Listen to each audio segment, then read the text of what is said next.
The drive from Kingman to the Iron Ridge compound took Dorothy Briggs 4 hours and 11 minutes, and she knew the exact time because she had watched the clock on the dashboard, the way she used to watch the clock above the intake desk in the VA emergency room. The way a person watches a clock when they understand that time has weight and the weight of it presses down on everything else. She was 74 years old. Her hair had gone fully white in the years since Calvin disappeared. Not gradually the way hair is supposed to turn, but in the concentrated way of a woman who has absorbed too much at once, and her body has registered it honestly.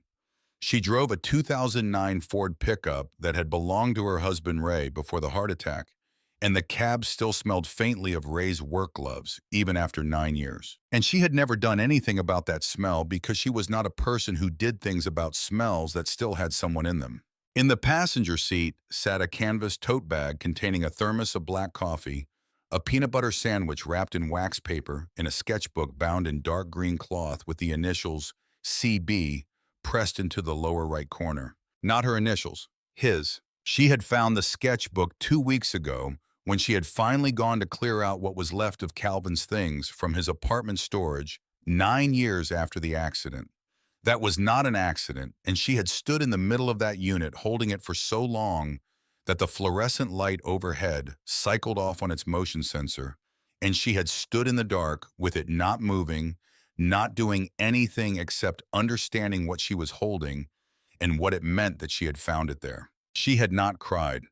Dorothy Briggs had done all her crying in the years immediately following and had made a decision somewhere around year 3 that crying was for people who still believed the situation might be temporary. She had stopped believing that. What she had not stopped was looking.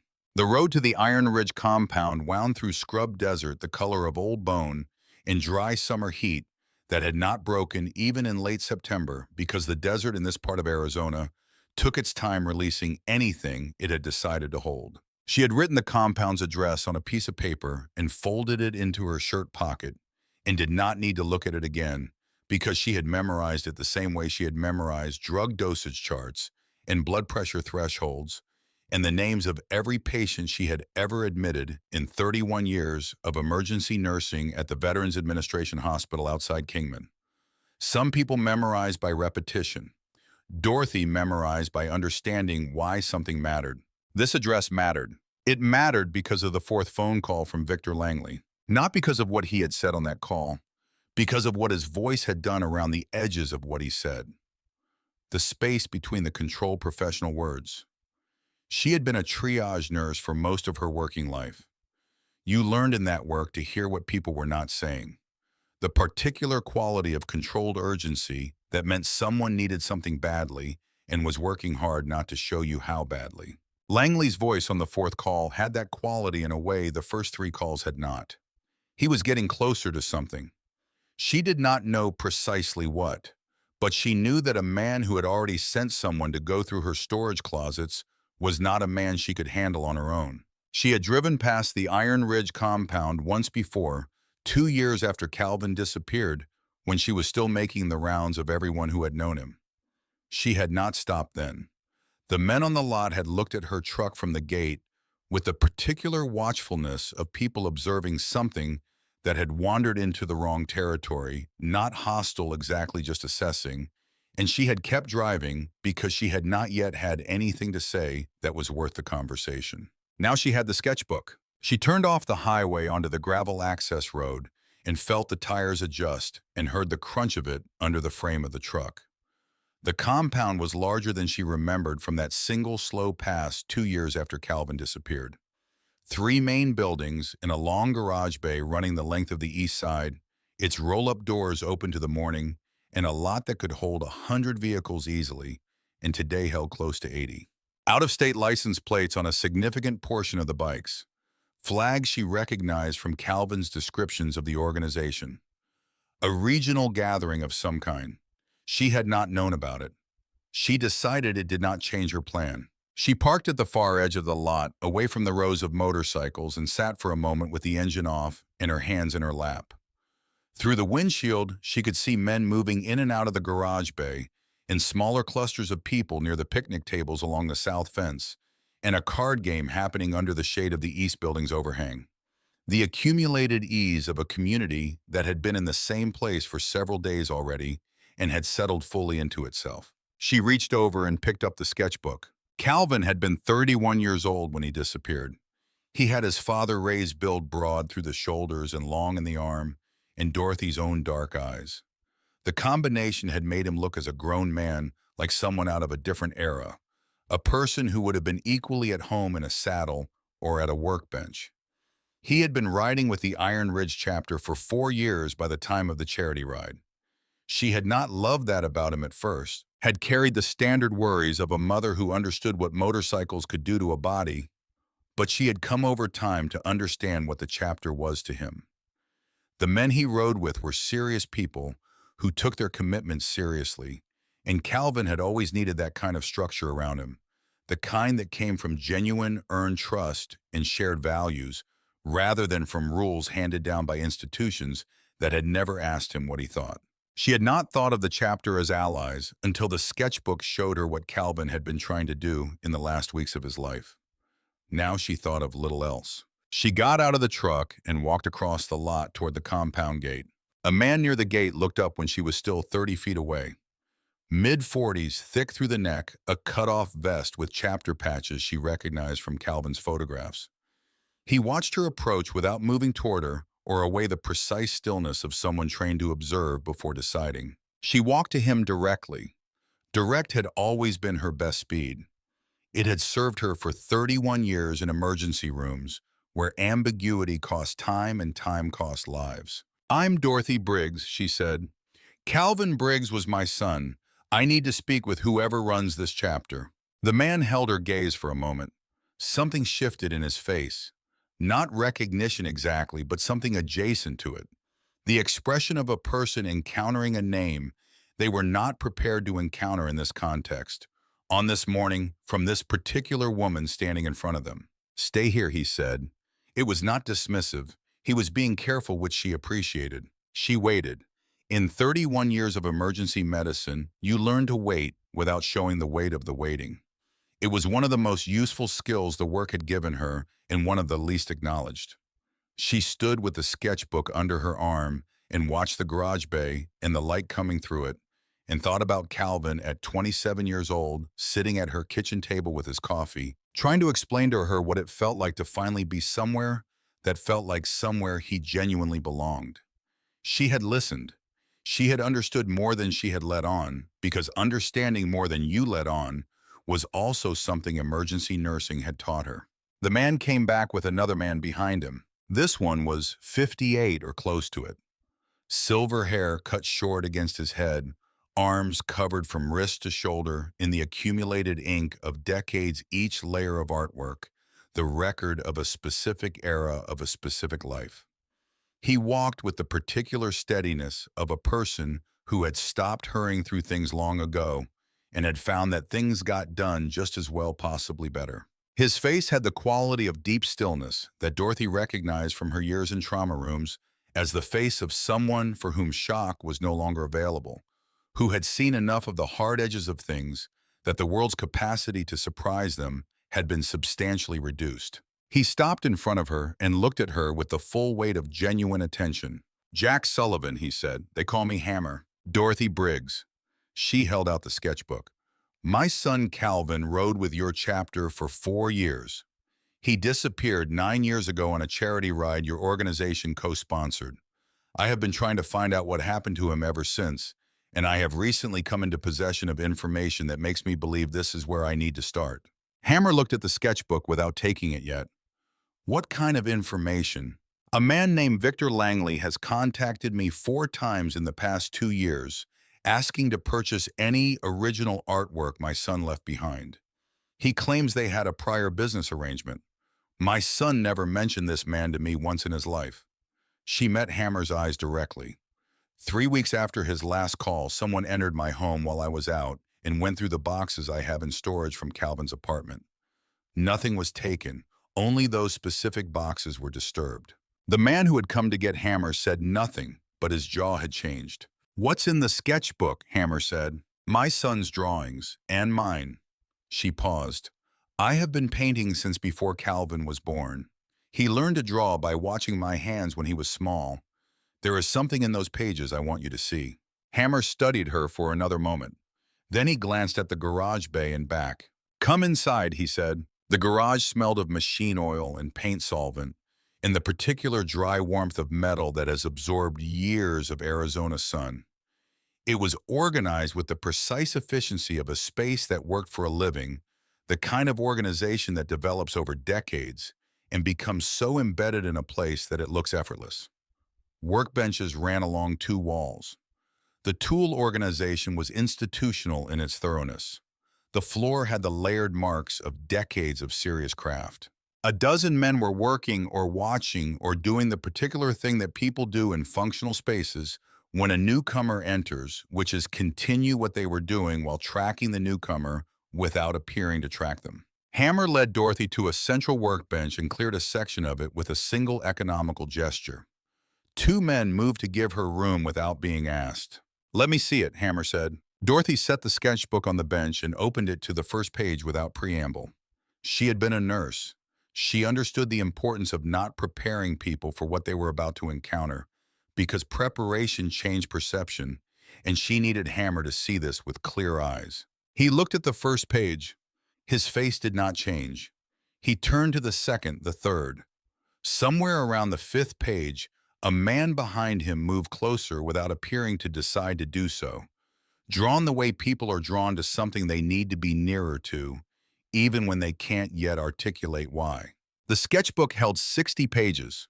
The first 40 were Calvin's. The last 20 were Dorothy's, her own work from the past 3 years, since she had understood that the only way to know her son fully was to follow the path of what he had made, to trace the lines he had learned against her own lines, and understand where they diverged and where they returned to the same source. What Hammer was looking at was 40 pages in Calvin's hand that spoke with a clarity no verbal description had ever achieved.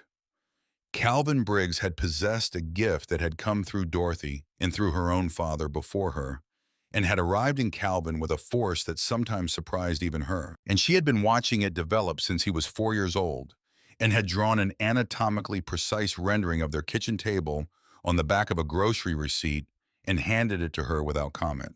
The gift was a kind of perfect visual memory paired with a technical fearlessness. He did not labor. He saw and he set it down. Motorcycles rendered with mechanical accuracy and emotional truth simultaneously, the way only someone who loved both the machine and the road it ran on could manage.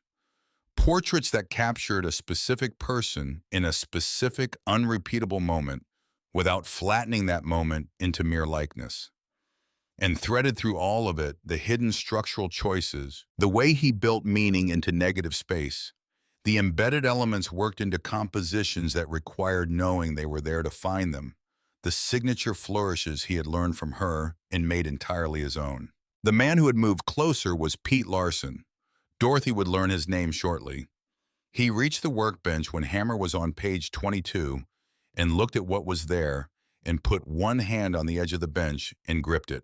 That's Calvin's hand, Pete said. His voice was low and had something underneath it that was working hard not to surface. Yes, Dorothy said. He taught you these techniques. He was looking at her last 20 pages now, her work, what she had built in 3 years of following her son's path backward and forward simultaneously. I taught him first, Dorothy said. He went further than I did. I spent 3 years learning where he went. Hammer closed the sketchbook with both hands flat on the cover for a moment that was less about checking something and more about steadying himself. Can you paint? He said. I have been painting since I was 12 years old, Dorothy said. 31 years working as a VA emergency nurse, and I still painted every weekend I was not on call. My son got it from somewhere. Hammer looked at the heavy-set man to his left, a member in his mid-40s named Deke, who had been standing with his arms folded and had unfolded them somewhere around page 15 of the sketchbook and had not refolded them. Pull the Sportster tank from the back room, Hammer said. The bare one. Deke looked at him for the brief moment of a man confirming he had heard correctly. Then he went. They gave her a stripped fuel tank off a 1979 Sportster that had been sitting in the back storage room for 2 years with no decision made about it. They gave her access to the professional paint supplies along the back wall, the kind of setup that told her immediately these people took custom work seriously in the way that serious craftspeople recognize in each other's tools without needing it explained. They gave her room and they stepped back. Dorothy set down her tote bag and pushed her reading glasses up and looked at the tank for a full 2 minutes without touching it. She was reading the surface the way 31 years in emergency medicine had trained her to read a patient on admission, taking inventory before taking action, understanding what was there before deciding what was needed. Then she picked up a brush and began. What happened over the next 2.5 hours was something that most of the people in that garage would describe differently later, depending on who asked them. And all of those descriptions would be accurate, because the thing itself contained all of them at once. She was fast and she was slow.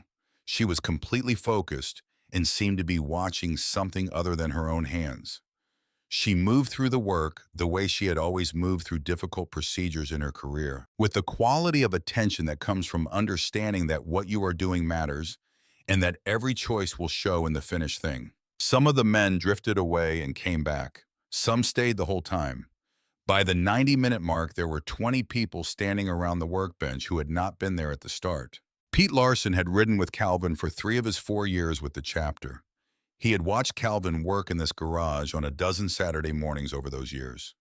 He stood behind Dorothy at the 2-hour mark and did not move for the remainder of the time she worked, and his jaw held the particular set of a man keeping something together by effort of will. When Dorothy set the brush down and stepped back, the tank held a design that was extraordinary in the specific way that makes it immediately clear the person who made it was not working with effort, but with knowing.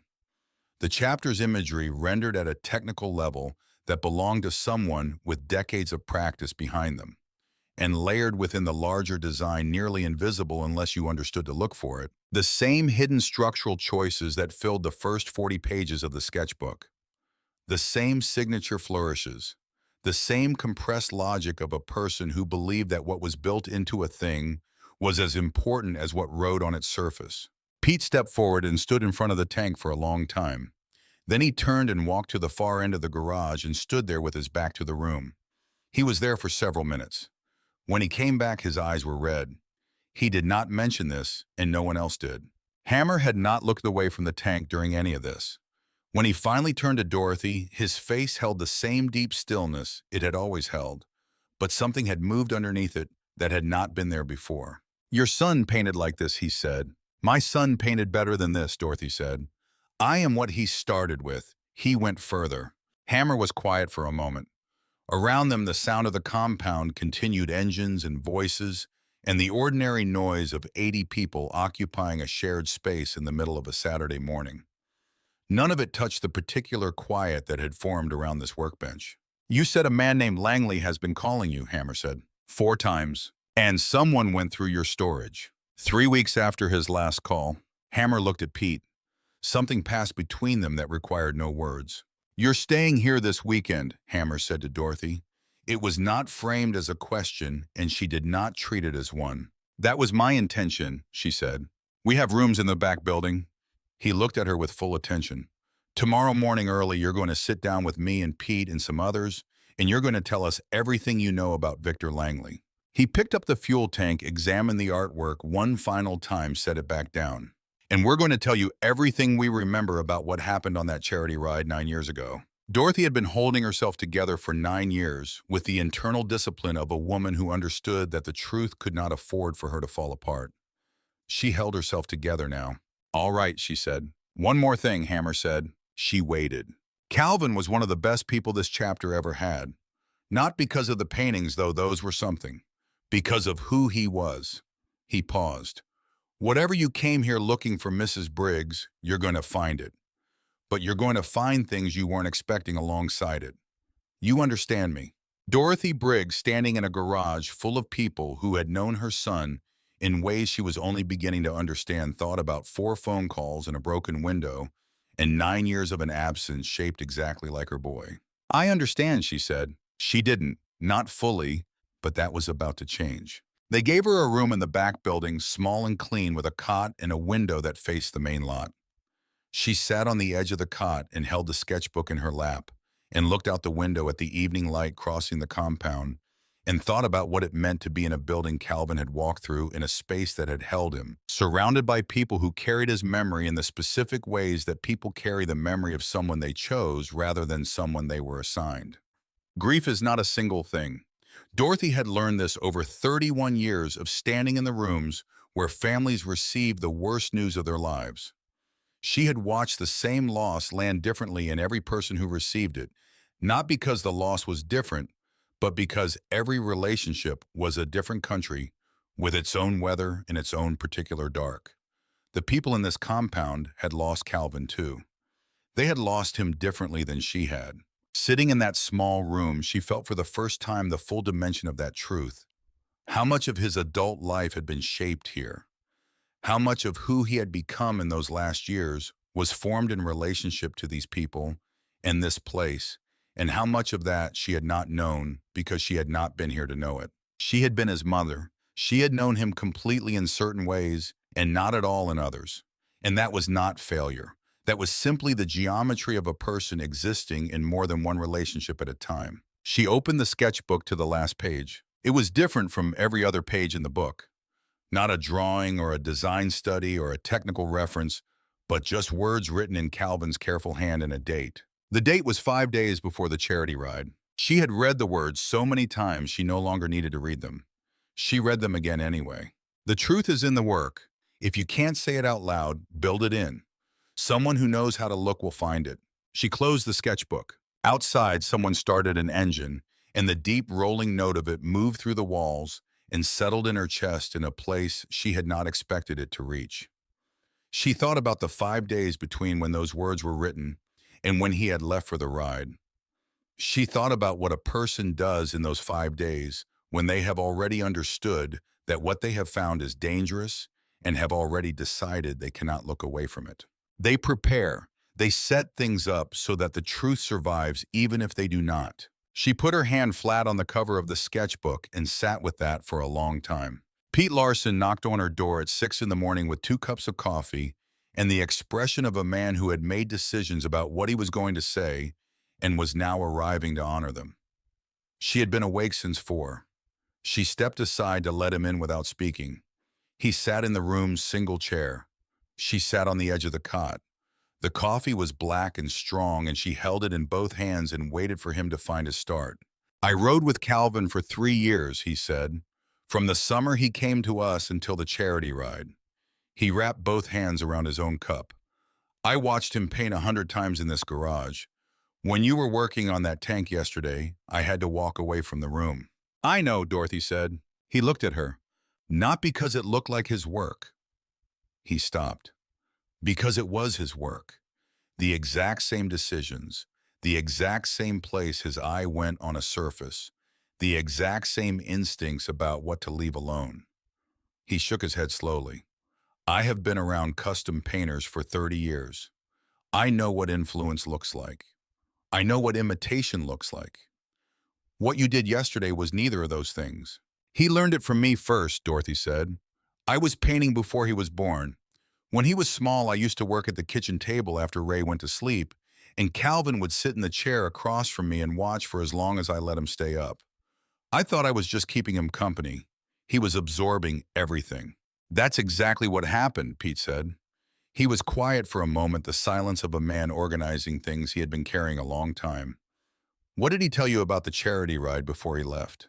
"That it was a 3-day run, veterans, families, corporate and private donations, 4 states. He was going as the chapter's representative, and he was proud of that." Dorothy paused. "He called me the second night. He sounded different. Not frightened. Careful the way people sound when they are thinking harder than usual about every word they choose. He said he'd seen something that didn't sit right, and he needed to think about what to do.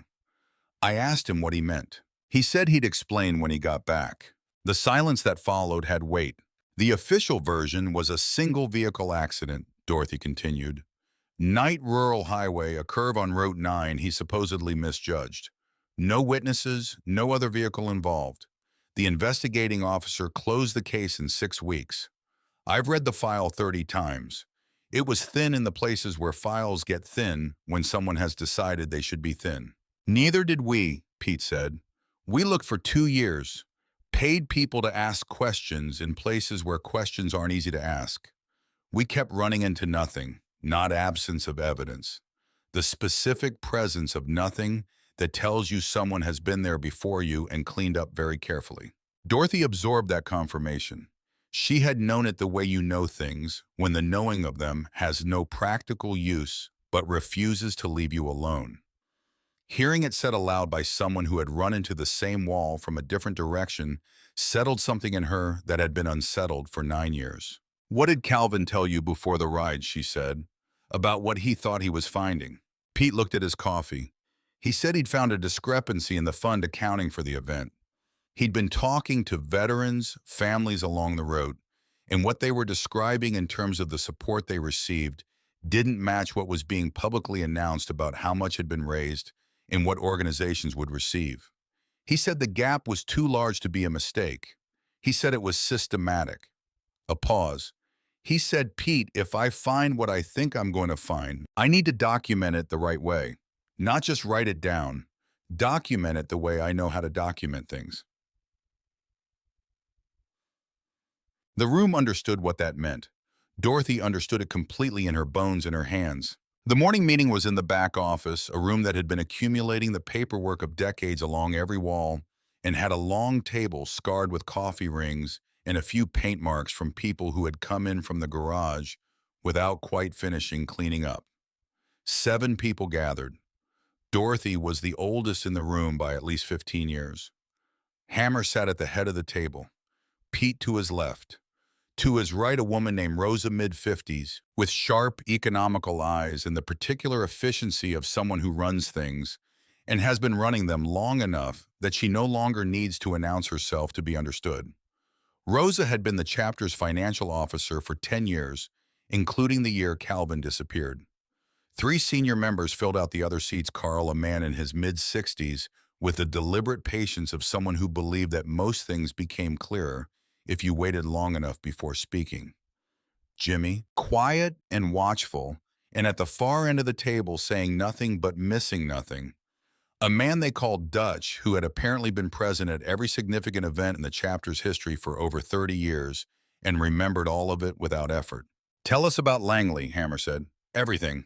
Dorothy laid it out in the way she had organized it over the past 2 years, clearly and in sequence. Victor Langley, 62 years old, based in Phoenix. Construction and real estate money, primarily with connections to event promotion and charitable fundraising that had built him a public profile resting almost entirely on philanthropy. Hospital wings, scholarship programs, community endowments. The kind of man whose name appeared on buildings and whose photograph ran in the lifestyle section of Phoenix publications 4 or 5 times a year. The first contact had been a letter on heavy professional stationery, and offered to purchase any original artwork created by Calvin Briggs. The offer was generous in a specific way, the generosity of a buyer who wants a particular thing and wants to acquire it without attracting attention. She had ignored it. The second and third contacts were phone calls, polite and professionally controlled, and escalating in urgency in a way designed not to appear to be escalating. He claimed a prior business arrangement with Calvin that entitled him to first consideration on any remaining work. He declined to specify the nature of the arrangement when she asked directly. He said it was a private matter he preferred to discuss in person. She had declined. The fourth call had the qualities she had described driving here, the controlled urgency underneath the professionalism, the voice of a man who is running out of patience with being patient. 3 weeks after that call, someone had been in her home. "What were they looking for?" Rosa asked. "Artwork," Dorothy said. Calvin's remaining paintings, whatever he had produced in the weeks immediately before the charity ride. He had a studio in his apartment. "I packed it up after he disappeared. I have most of the contents in my home storage. But Calvin had a separate storage unit on Route 9 that he rented independently, and that unit I never cleared out." Hammer and Pete exchanged a look. "Why not?" Hammer said. "Because I couldn't at first, not for the first few years, and then I had a reason not to." She looked at her hands. "If I cleared it and found nothing, I lost the possibility. If I left it, whatever was there was still there. 2 weeks ago, I finally went ready to clear it regardless. The sketchbook was on top of everything, set there to be found first.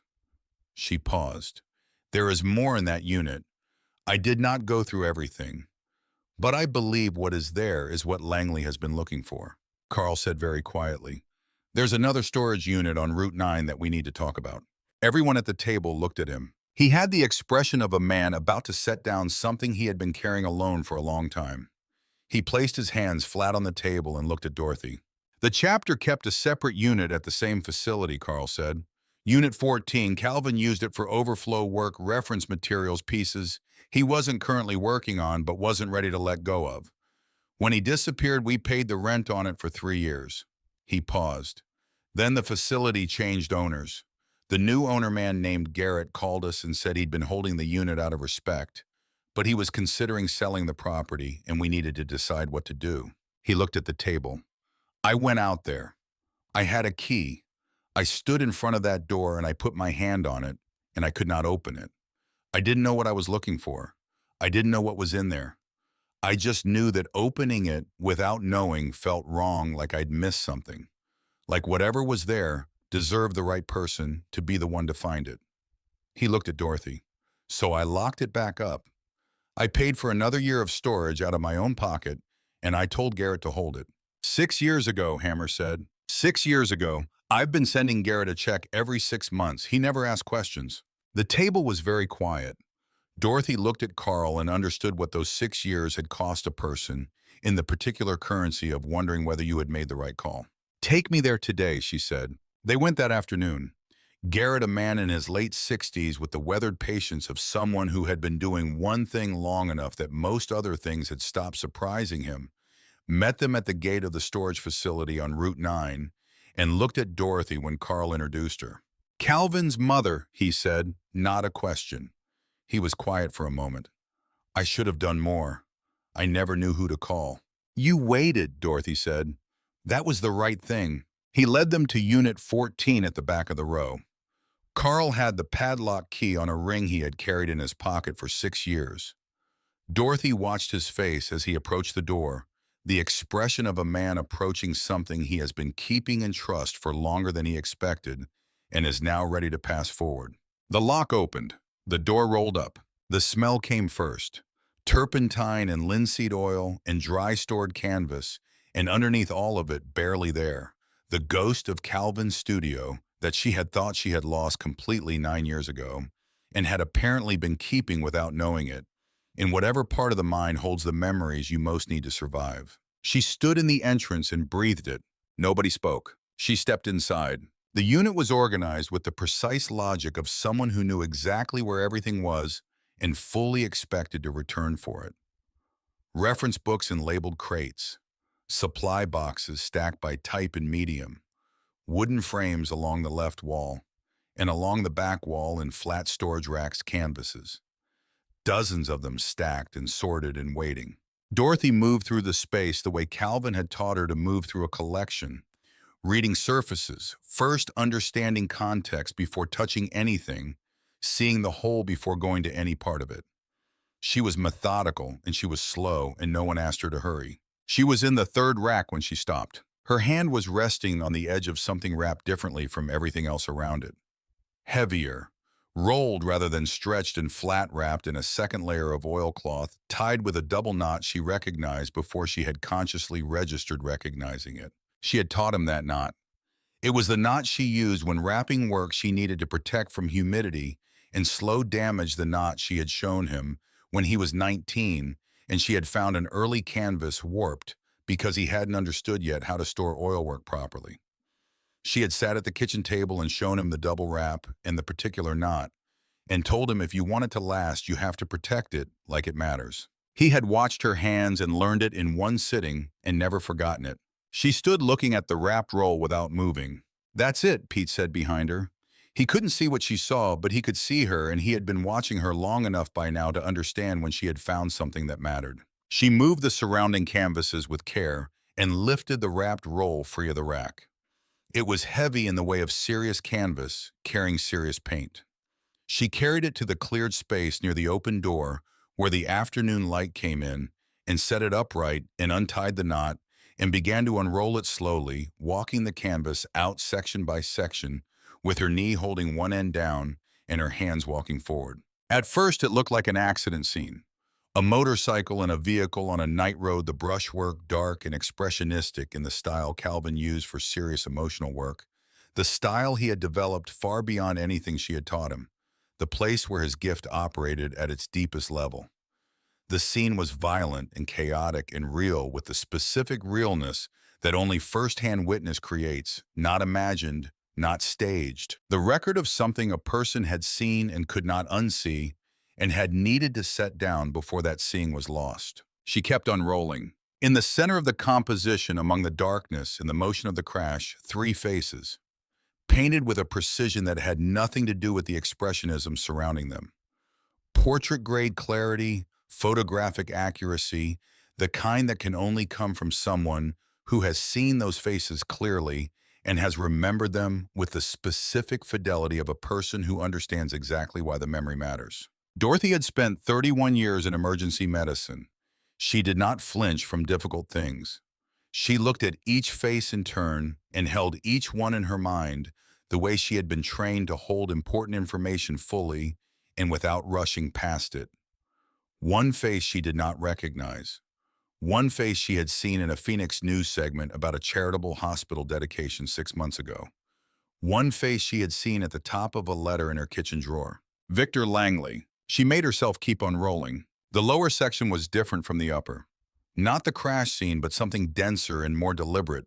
The kind of layered visual complexity Calvin used when he was building information into a composition, the way a structural engineer builds load-bearing elements into a wall, invisibly necessarily with everything else resting on it.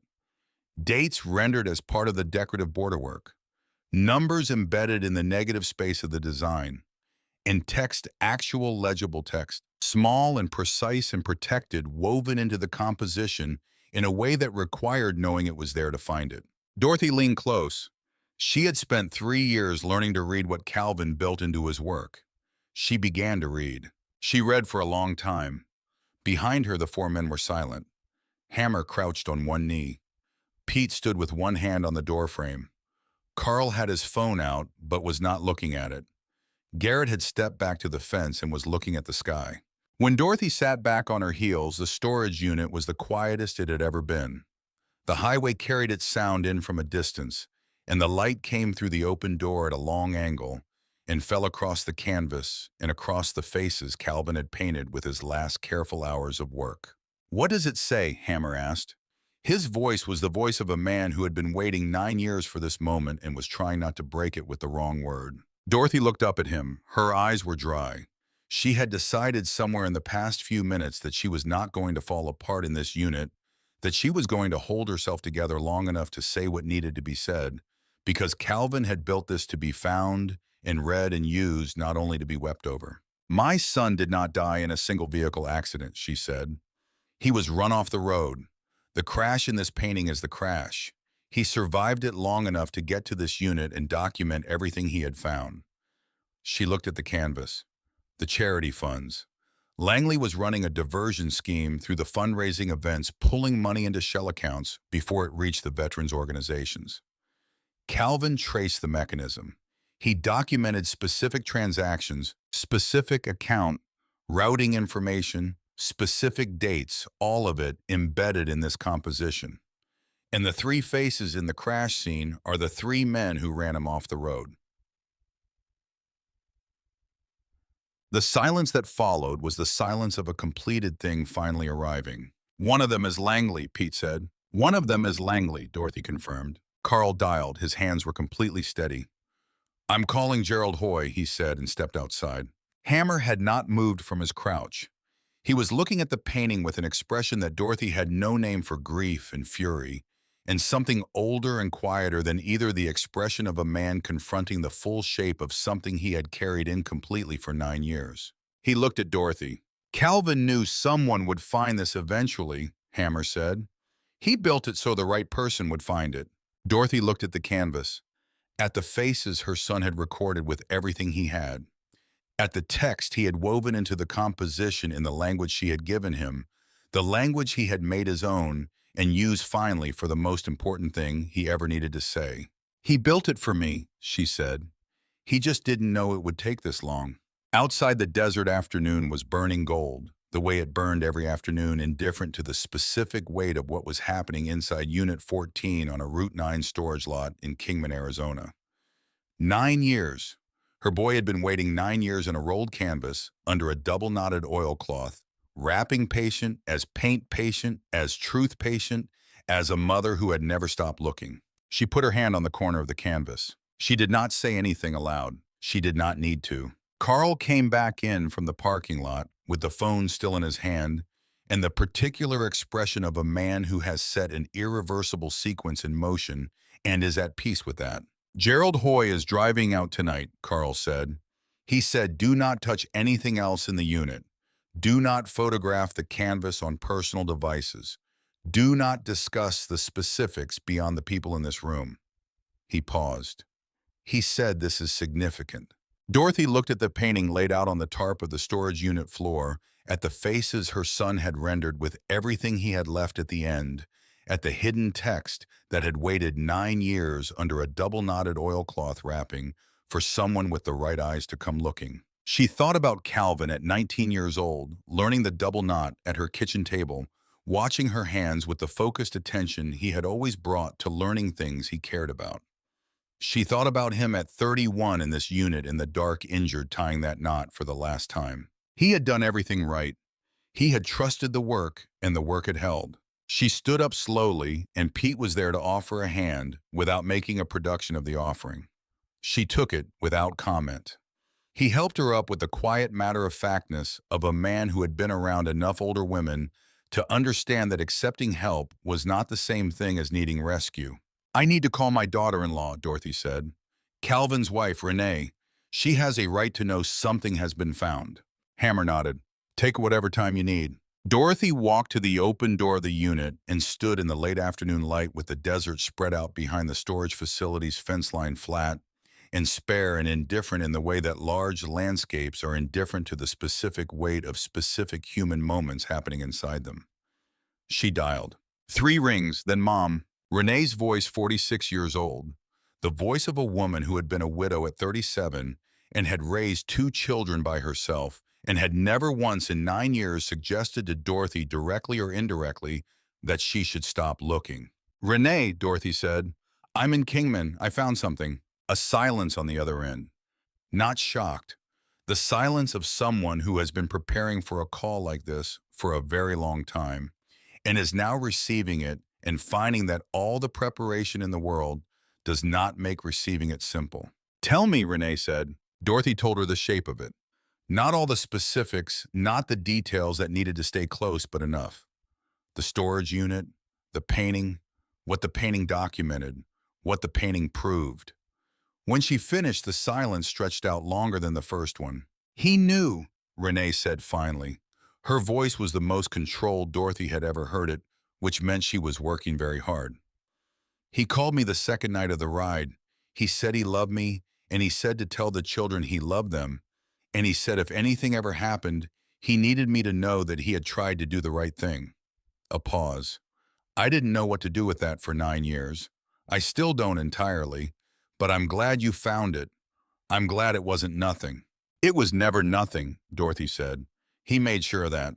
After she hung up, she stood in the doorway for a moment more and thought about a young man on the second night of a charity ride calling his wife to say, "I love you," and tell the children because he had already understood what he had found and had already decided he could not look away from it and had done one quiet human thing before the harder thing. She went back inside. Gerald Hoy arrived at 7 the following morning in a dark gray suit that looked aggressively out of place in the compound parking lot. He was 61 years old, compact and precise, with silver-rimmed glasses, and the careful eyes of someone who had spent 3 decades reading situations the way other people read text. He shook Dorothy's hand with both of his and held it for a moment. "I knew Calvin," he said. "He did restoration work on a piece my wife commissioned years ago. We had dinner twice afterward. He was a careful person and a principled one. I'm glad you found it, Mrs. Briggs. I'm glad you're here." He released her hand. "Let's go look at this painting." He had brought a professional photographer and a forensic art consultant named Dr. Caroline Marsh, who worked primarily with federal courts and insurance litigation, and who communicated in the particular focused economy of an expert who had been doing serious work long enough that she had stopped finding it necessary to narrate her process while performing it. They went back to the unit. Dr. Marsh spent 90 minutes examining the canvas on the tarp with the concentrated attention of someone building a complete picture before saying a single word. Dorothy stood to the side and watched. Hammer stood beside her with his arms crossed and did not speak, which she had come to understand was his way of being present. When Dr. Marsh finally straightened up, she looked at Hoy over her glasses. Paint chemistry is consistent with the period. Aging signatures are right for something executed 9 to 11 years ago. Lab analysis will confirm, but the visual evidence is unambiguous. She paused. The embedded text is original to the painting. It sits under the final glazing layer, which means it was part of the original composition, not added afterward. Whoever built this understood preservation. The text is protected inside the work, not applied on top of it. Can it be fully read? Hoy asked. Most of it is legible to the naked eye if you know to look for it. Some passages need magnification, but they're intact.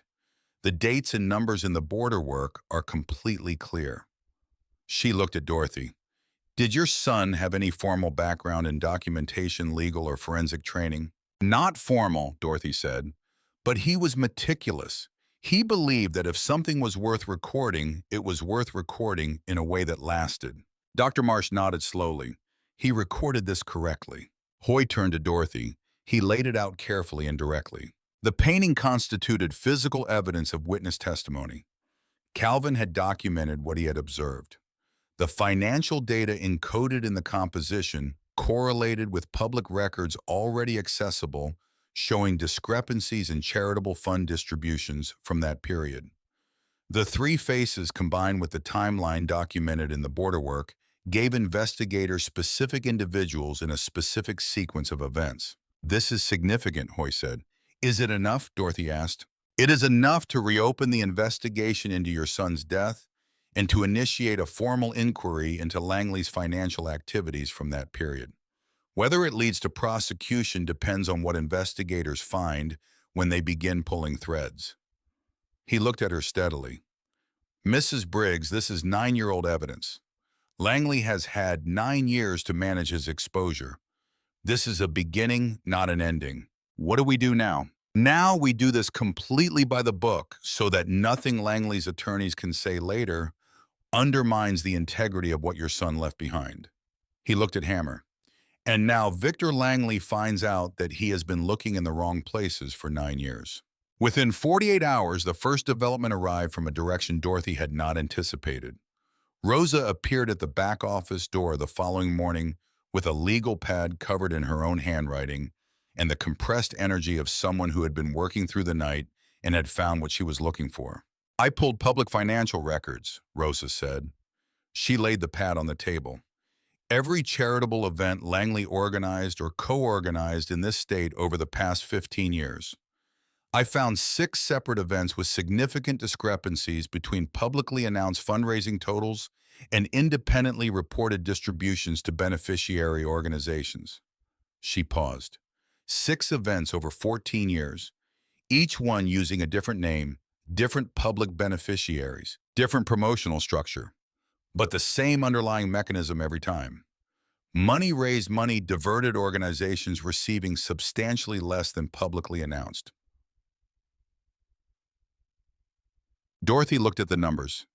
The total across all 6 events was a number that looked at directly made the room go silent in the specific way that numbers rarely achieve. The veterans' families from Calvin's ride, Rosa continued, her voice steady, received less than 40% of what was publicly announced. Dorothy looked at that figure for a long time. She thought about her son on the second night of the ride, talking to families along the route, watching donations come in, understanding over 3 days what was happening to money that men and women who had served their country were depending on to manage real hardship. She thought about him deciding he could not look away, deciding that the right way to document it was the way he knew best, the only way he trusted to outlast everything else. She pressed her palms flat on the table. "Gerald," she said. Rosa was already picking up her phone. "Tell him we have the pattern," Dorothy said. "Tell him it goes back 14 years and crosses state lines." She looked up. "Tell him it is time to stop being careful and start being loud." The second development came 2 days after that, and it came from Ray Bowen. Hoy had tracked down Bowen through old departmental records. Bowen was 63 years old, retired 4 years a former state investigator who had worked the original case of Calvin's disappearance for 8 months before the file was closed. When Hoy reached him and described what had been found, Bowen went quiet for long enough that Hoy had to ask if he was still on the line. "I'm here," Bowen said. "I kept a personal file." The call happened on speaker in the back office with Dorothy and Hammer and Pete present. Bowen's voice came through with the quality of something that had been compressed under pressure for 9 years and was now being allowed to decompress. "When a case gets closed in a way that doesn't sit right, you keep a file," Bowen said. "I've had the Parker file in my garage since the day I turned in my badge." He said there had been a witness, a gas station attendant on Route 9, who had told investigators he saw a motorcycle go off the road and saw a second vehicle, a dark-colored SUV, stop briefly and then accelerate away. The statement had been in the initial case file. Then it had not been. Someone had removed it from the official record. "I kept my own copy," Bowen said. "I always kept my own copies when a case felt wrong." The SUV make and partial plate from the witness description matched a vehicle registered to a holding company that Langley had operated during that period. "I've known what it looked like for 9 years," Bowen said. "I just never had anything to attach it to." Dorothy said, "Mr. Bowen, thank you for keeping that file." A long pause. "Mrs. Briggs, I'm sorry it took this long for it to matter. I'm sorry I couldn't do more when it would have made a difference." "You kept the truth," Dorothy said. "That made a difference. My son would have understood that." After the call ended, the office was quiet for a moment. Then Hammer said, "Langley is going to hear about the painting. Not a question of if." "I know," Dorothy said. "When he does, he moves. Men like him move when they feel the ground shifting. He'll try to discredit the painting, discredit the chain of custody.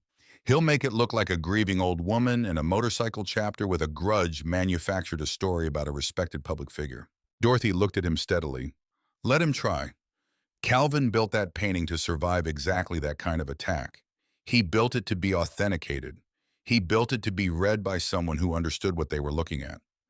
She looked around the table. "Dr. Marsh understands what she is looking at. Hoy understands the law. Bowen has a witness statement that was buried and survived. Calvin spent the last hours of his life making sure the truth was harder to destroy than he was. The least I can do is trust the work." Hammer looked at her for a long time and then said quietly, "You sound like him." "Good," Dorothy said. She meant it. Victor Langley's first move came 3 days later, faster than anyone had expected, and it came not through lawyers but through a Phoenix Entertainment blog that ran a short dismissive piece questioning the authenticity of artwork recently surfaced from a storage unit and attributed to the late Calvin Briggs. The piece cited unnamed art community sources who doubted that a grieving elderly woman with no professional credentials could reliably authenticate complex custom work. It was casual and precisely calibrated, not substantial enough to respond to directly, but designed to plant just enough doubt to be useful later in other venues. Dorothy read it at the kitchen table with her coffee going cold, and Rosa across from her watching her face. "He wants you reactive," Rosa said. "I know," Dorothy said. "He wants me to make a public statement, get emotional, give him something to build a narrative around." She set the phone down. "What do you know about his public reputation, the charity work specifically?" Rosa's eyes sharpened. "Why?" "Because if we go into a courtroom with a 9-year-old painting in a reopened investigation, Langley's defense is going to be reputation. Community standing, philanthropy. He is going to say Calvin was unstable, that the painting is the obsessive projection of a troubled young man, that any financial irregularities were long-corrected bookkeeping errors." Dorothy paused. "We need more than the painting. We need the pattern. How many events? How many times the questions were buried? We need the full 14 years. Rosa was quiet for a moment. Then she said, "Give me 24 hours." Rosa was back in 18, working with Jimmy and a contact at a nonprofit watchdog organization. She had built a complete picture of Langley's methodology across all 6 events. Not isolated incidents. A system refined over 14 years, the same diversion structure applied with increasing sophistication across different charitable contexts. Different states, different beneficiary organizations, always resolving quietly or not resolving at all. The most recent event had occurred less than 2 years ago. He had not stopped. He had slowed down and become more careful, but he had not stopped, which meant that under any legal framework involving ongoing fraud, the statute of limitations conversation changed entirely. Dorothy looked at the documentation for a long time. Then she called Hoy and told him to put all 6 events and all 6 discrepancies into his response to whatever Langley's attorneys filed next. Full documentation, public record before Langley understood how much they had found. "That's aggressive," Hoy said. "Calvin did not run from what he found," Dorothy said. "He documented it and trusted the work to outlast the people trying to bury it." She paused. "I am his mother." Langley's attorneys filed a civil claim 4 days later asserting that the artwork in Unit 14 constituted property subject to a contractual arrangement between Langley Enterprises and Calvin Briggs, and that ownership of the painting reverted to Langley upon the artist's death. The claim was elegant in the way of legal maneuvers designed not necessarily to win, but to delay and to create the appearance of legitimate dispute where there was none. It was also, Dorothy recognized immediately, a mistake. "He just put himself in court," Hoy said when he called with the news. The satisfaction in his voice was quiet but present. "He is claiming a business relationship with your son. He will have to document that relationship. He will have to provide evidence of this commission arrangement." A pause.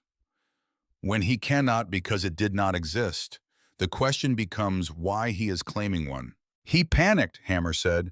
He was sitting across the table from Dorothy in the back office. "He heard about Bowen's statement," Dorothy said. "He heard about the painting entering the legal process, and he panicked. But he is panicking in a controlled way, which is what people like him do. He still thinks he can win this on paper. He does not know about the 14-year pattern." She called Hoy back. "When you respond to that filing, I want the full 14-year financial pattern in the response. All 6 events. Complete documentation from the watchdog organization." She paused. "I want it in the public record before he realizes how much we have." "That is aggressive," Hoy said again. "My son documented fraud at the cost of his life," Dorothy said. "The minimum we can do is be loud about it." Hoy filed the response on a Thursday. By Friday morning, Langley's attorneys had gone quiet in the specific way that means the other side is reading very carefully what has just been put in front of them and having difficult private conversations. Langley then retained Marcus Vance, senior partner at a prominent Phoenix civil litigation firm, the kind of attorney whose involvement in a case was itself a public statement. His client list included major corporate defendants who had made problems disappear that should not have disappeared. He was very good at his work in the specific way of people who have won consistently enough that losing has become theoretically conceivable but practically unfamiliar. "He's not trying to settle," Dorothy said when Hammer showed her the news. "No," Hammer said. "He is going to war." "Good," Dorothy said. Hammer looked at her. "Vance is going to target you," Hammer said. "Not the painting, not the evidence directly. You, your credibility, your motives, your emotional investment. He is going to argue that a 74-year-old woman who lost her son cannot be a reliable source for a 9-year-old canvas that conveniently implicates a prominent community figure. He is going to be methodical about it."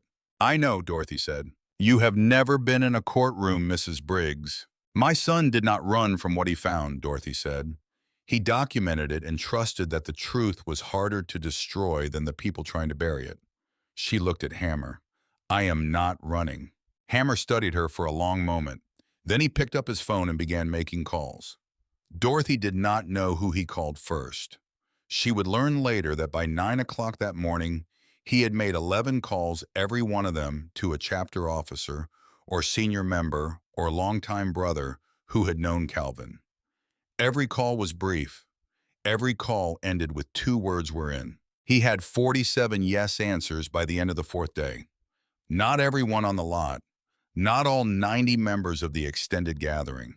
47 people who had known Calvin Briggs in different capacities, in different eras, and were willing to stand in front of a court and say so. Dorothy heard the number and had to leave the room for a few minutes. When she came back, Pete was watching her with the careful attention of someone who had spent weeks learning when she needed space and when she needed to not be alone in something. 47 people, she said. 47, he said. She was quiet then. He would have thought he wasn't worth that. Pete looked at her. He would have been wrong. She knew that. She sat down and picked up her coffee. Pete, she said, the Saturday mornings, when Calvin used to come out here to work. You were here for most of them. The last 2 years before the ride, yes, almost all of them. What was he like on those mornings? She paused. Not the painter, not the chapter member, just the man. What was he like being somewhere he wanted to be? Pete looked at her for a long time. His eyes did the thing that old grief does when it is given permission to surface, at last, the specific softness that comes from a wound that has been waiting years to be acknowledged properly. He was the most settled I ever saw him, Pete said slowly. Calvin in the outside world was always slightly on alert. You could feel it, a kind of low monitoring running all the time underneath everything else. But in that garage on a Saturday morning with work in front of him, all of that went quiet. He was completely in the room. He would get into a piece and the world could go on around him, and he would just be in the work. He paused. He used to bring coffee for whoever was there when he arrived. He never asked how people took it. He just knew. He paid attention to that kind of small thing, what people needed without being told. That's the kind of person he was. Another pause. He talked about you regularly. He said you were the most self-sufficient person he had ever known, and the way he said it made it clear he meant it as the highest possible compliment. Like he valued self-sufficiency above almost anything else. Dorothy looked at her hands. She had always worried she had modeled too much self-sufficiency for him, that she had made competence look like not needing anyone. He needed this place, she said quietly. He did, Pete said. And this place needed him. That is not a small thing, Mrs. Briggs. That is actually the whole thing. She sat with that. It was, she thought, exactly right. Hoy held a full strategy meeting 2 days before the preliminary hearing. The conference room at his firm held Dorothy and Hammer and Pete and Rosa and Carl and Dutch and Ray Bowen, who had driven 4 hours to be present. Also at the table, Dr. Marsh, a forensic accounting analyst named Sandra Webb, whose specialty was charitable fund structures, and 2 attorneys from a veterans advocacy organization that had been among the intended recipients of Langley's diverted funds. That last addition had been Rosa's idea, and it changed the character of everything. The moment the veterans organization entered the proceedings, this stopped being about one painting and one man's death and became something substantially larger. They had legal standing. The funds diverted from their allocation across 6 events over 14 years represented a quantifiable harm they could join the civil action to address, which expanded the scope of discovery dramatically. We can compel financial records going back 14 years, one of the Veterans Organization attorneys said. She was in her mid-40s, efficient and direct. Not just the charitable events, the full structure of the entities Langley used to move the money. Every shell company, every holding account, every transfer. She paused. What your son documented was the skeleton. Discovery builds the body around it. Hoy nodded. Vance is going to try to narrow the scope of this case to the painting's authenticity and Mrs. Briggs's credibility. We expand the scope every time he tries to narrow it. He will claim the 14-year financial matters fall outside the statute of limitations, the veteran's attorney said flatly. Criminal fraud has no statute of limitations in this state when the fraud is ongoing. The most recent event we have documented was less than 2 years ago. The room absorbed that. Dorothy looked at Sandra Webb. Is that confirmed? Confirmed and fully documented, Webb said. The 4th event in the pattern is recent. Small compared to the earlier ones, but the mechanism is identical. A pause. Either he believed he was completely safe or he could not stop. Possibly both. Dorothy thought about a man who had attended charity galas for 9 years and had his name put on buildings and had called a 74-year-old woman 4 times and had sent someone through her closets and had never once stopped. She thought about what that quality of certainty cost and what it revealed about the kind of person who carried it. He thought Calvin's evidence died with him, Dorothy said. Yes, Hoy said. And when my calls from Langley started, he assumed I had something but didn't know what I had. Dorothy looked at Hoy. He thought he had time. He thought he could acquire the paintings quietly and keep going. She paused. He didn't know about Unit 14. Nobody knew about Unit 14, Hammer said, except Carl. Carl said nothing. His jaw held the tight set of a man carrying something heavy who has chosen not to put it down yet. Carl, Dorothy said quietly. He looked at her. You kept the key for 6 years, she said. You kept the rent paid for 3 years before that. You didn't let anyone touch it. She paused. You were waiting. I didn't know what I was waiting for, Carl said. His voice was rough. I just knew that unit was Calvin's and it wasn't right to let it go without the right person deciding what to do with it. He looked at his hands. Turns out I was waiting for you. Nobody said anything for a moment. Then Hoy cleared his throat gently and brought the room back to the work, because the work was the only path forward, and because Gerald Hoy was a man who understood that grief and strategy were not mutually exclusive, but that conflating them in a conference room the week before a hearing served neither. Vance's first major courtroom move came exactly as Dorothy had predicted. He filed a motion challenging the chain of custody and simultaneously released a statement to Phoenix media describing Dorothy as a devoted but misguided elderly woman whose understandable grief had led her to misidentify coincidental technical similarities and to level serious accusations against a respected community leader. The statement was 3 paragraphs and contained no specific legal argument. It was entirely designed to establish a narrative before the facts could be formally adjudicated, to make the picture in people's minds the picture of a sad old woman and a rough organization with a grudge before anyone had to look directly at the painting. Dorothy read it and called Hoy. I want to paint, she said. A pause. What? Vance's argument rests on the premise that my identification of Calvin's techniques is not expert knowledge but emotional projection. I want to remove that argument before it reaches a judge. Her voice was even. I want to demonstrate formally and on record that I understand Calvin's methodology at a structural level, that I can produce work in my own developed style and in faithful execution of his documented techniques, and that an expert panel can distinguish between them clearly. That is not grief. That is knowledge built over a lifetime. Hoy was quiet. That's actually quite smart. Calvin taught me to build arguments you can hold in your hands, Dorothy said. Let me build this one. 2 days later, in the presence of Dr. Marsh and 2 additional forensic art consultants retained by Hoy, Dorothy sat at the workbench in the Iron Ridge garage and painted. She worked for 3.5 hours. She produced 2 pieces. The first was entirely hers, the style she had developed over 60 years of working her own instincts and her own accumulated history in every choice.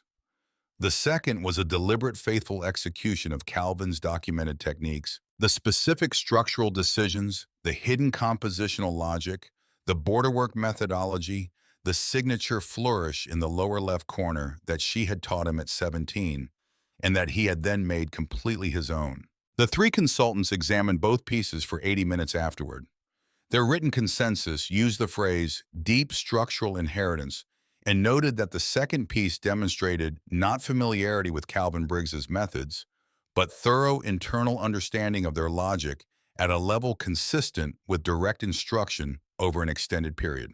Not forgery, Dr. Marsh said, not imitation, origin. Vance loses the credibility argument, Hoy said that evening. The record now showed clearly and demonstrably that Dorothy Briggs knew exactly what she was looking at. He is going to pivot, Dorothy said. Yes, the question is to what? He is going to go after the chapter. She had been thinking about this since she read the initial press statement. He is going to argue that Hammer and the others influenced my interpretation, that the environment I walked into was inherently biased, that 90 people who love my son cannot be objective about evidence connected to his death. She paused. It is the only move he has left that does not require him to directly attack the painting's authenticity, which he cannot do because Dr. Marcia's analysis is bulletproof. Hoy was quiet. That is exactly what I would do. It is what a frightened man does when he has run out of better options, Dorothy said. He has been frightened since the night Calvin decided not to look away. He has just had 9 years to get very good at not showing it. Vance's pivot came as anticipated, and it came fast, which confirmed that Langley was operating from something close to panic dressed as strategy. A new filing argued that the evidence had been handled, interpreted and promoted exclusively by members of an organization with a documented adversarial history, whose interest in implicating Langley was personal and retaliatory rather than evidentiary. It named Hammer specifically. It named Pete. It made careful reference to the chapter's history in a way that was legally precise and reputationally damaging without alleging specific crimes, letting reader assumptions do the work. Dorothy was in the main room when Hammer read the filing on his phone. She watched his face.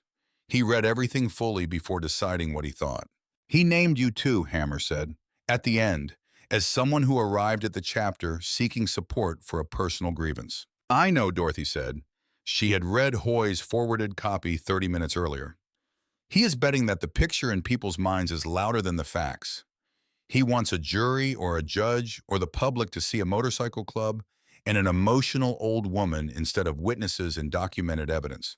She looked around the room at Pete and Rosa and Carl and Dutch and Deke and the others who had come to be present for something they did not fully understand but had decided mattered. I want every person in this chapter who knew Calvin to be willing to testify, she said. Not about the painting, about him, who he was, what he stood for, why they trusted him. I want the court to see that the people vouching for this evidence are not a grievance organization. They are witnesses to a man's character. Pete said carefully, some of our people have complicated histories with courtrooms. I know, Dorothy said. I am asking anyway. She looked at Hammer. Vance wants a jury to see a stereotype. I want them to see the truth. That is all Calvin ever wanted. It took Hammer 4 days. He made individual calls and individual conversations and sat across from people who needed to understand exactly what they were agreeing to before they agreed to it. He was not asking for heroes. He was asking for people who could stand and tell the truth about a man they had known and let the truth do its work. 47 yes answers. Dorothy heard the number and walked outside and stood in the lot for a few minutes by herself. When she came back, her face was composed. 47, she said. 47, Pete confirmed. She picked up her coffee and drank it. It had gone cold. She did not mind. The night before the preliminary hearing, she sat alone at the workbench and painted her son's hands. She had carried those hands in memory since he was small, watching them develop from a toddler's uncertain grip on a crayon to the confident instrument of a serious artist, her husband Ray's hands in their shape, but hers in what they had learned to do. She worked for 2 hours, and when she finished, she sat back and looked at what she had made and understood that it was the truest thing she had ever produced, not because of technique, but because of what it held. She set it aside to dry. She went to her room and slept because she was a practical woman and because Calvin had learned from her that rest was part of the work. The courthouse parking lot at 7:30 in the morning held the flat, clear light of a day not yet decided. Hoy was already inside with his team. The Veterans Organization attorneys were in a coffee shop 2 blocks away. Ray Bowen had driven up the night before and was staying at the motel on the edge of town. Dorothy arrived with Hammer and Pete and Rosa in Hammer's truck.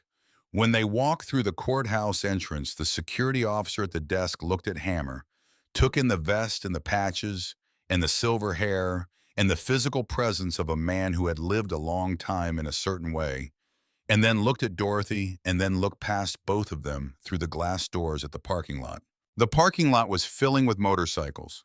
47 of them arriving in clusters of 3 and 4 and 5, unhurried and precise, pulling into available spaces with the collective economy of people who had done this kind of thing together long enough that it required no coordination. They're with her, Hammer said to the officer, nodding toward Dorothy. Dorothy walked through the security line and straightened her jacket. The hallway ahead was long and institutional and lit with the indifferent fluorescence of public buildings.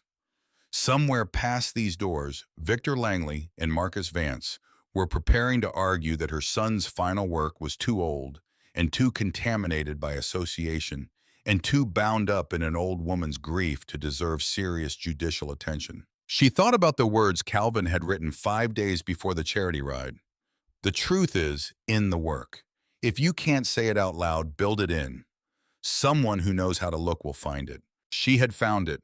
Now it was time to let it speak. The preliminary hearing lasted 4 hours. Vance was very good in the specific way of attorneys who have won so consistently that losing has become theoretically possible but practically abstract. He challenged the chain of custody on the painting with surgical precision. He questioned Dr. Marsh's methodology with technical depth that required serious preparation. He made the 14-year financial pattern sound like coincidence, assembled by motivated reasoning. He was controlled and methodical and deeply effective at making complexity feel like doubt. Dorothy sat beside Hoy with her hands flat on the table and her face still.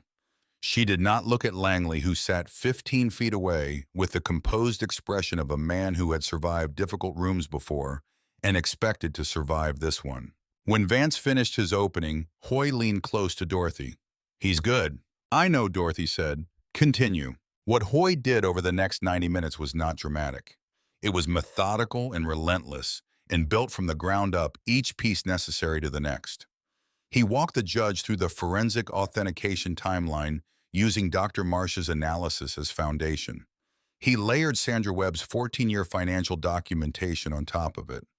He placed Ray Bowen's recovered witness statement at the precise point in the timeline where it completed the picture most cleanly.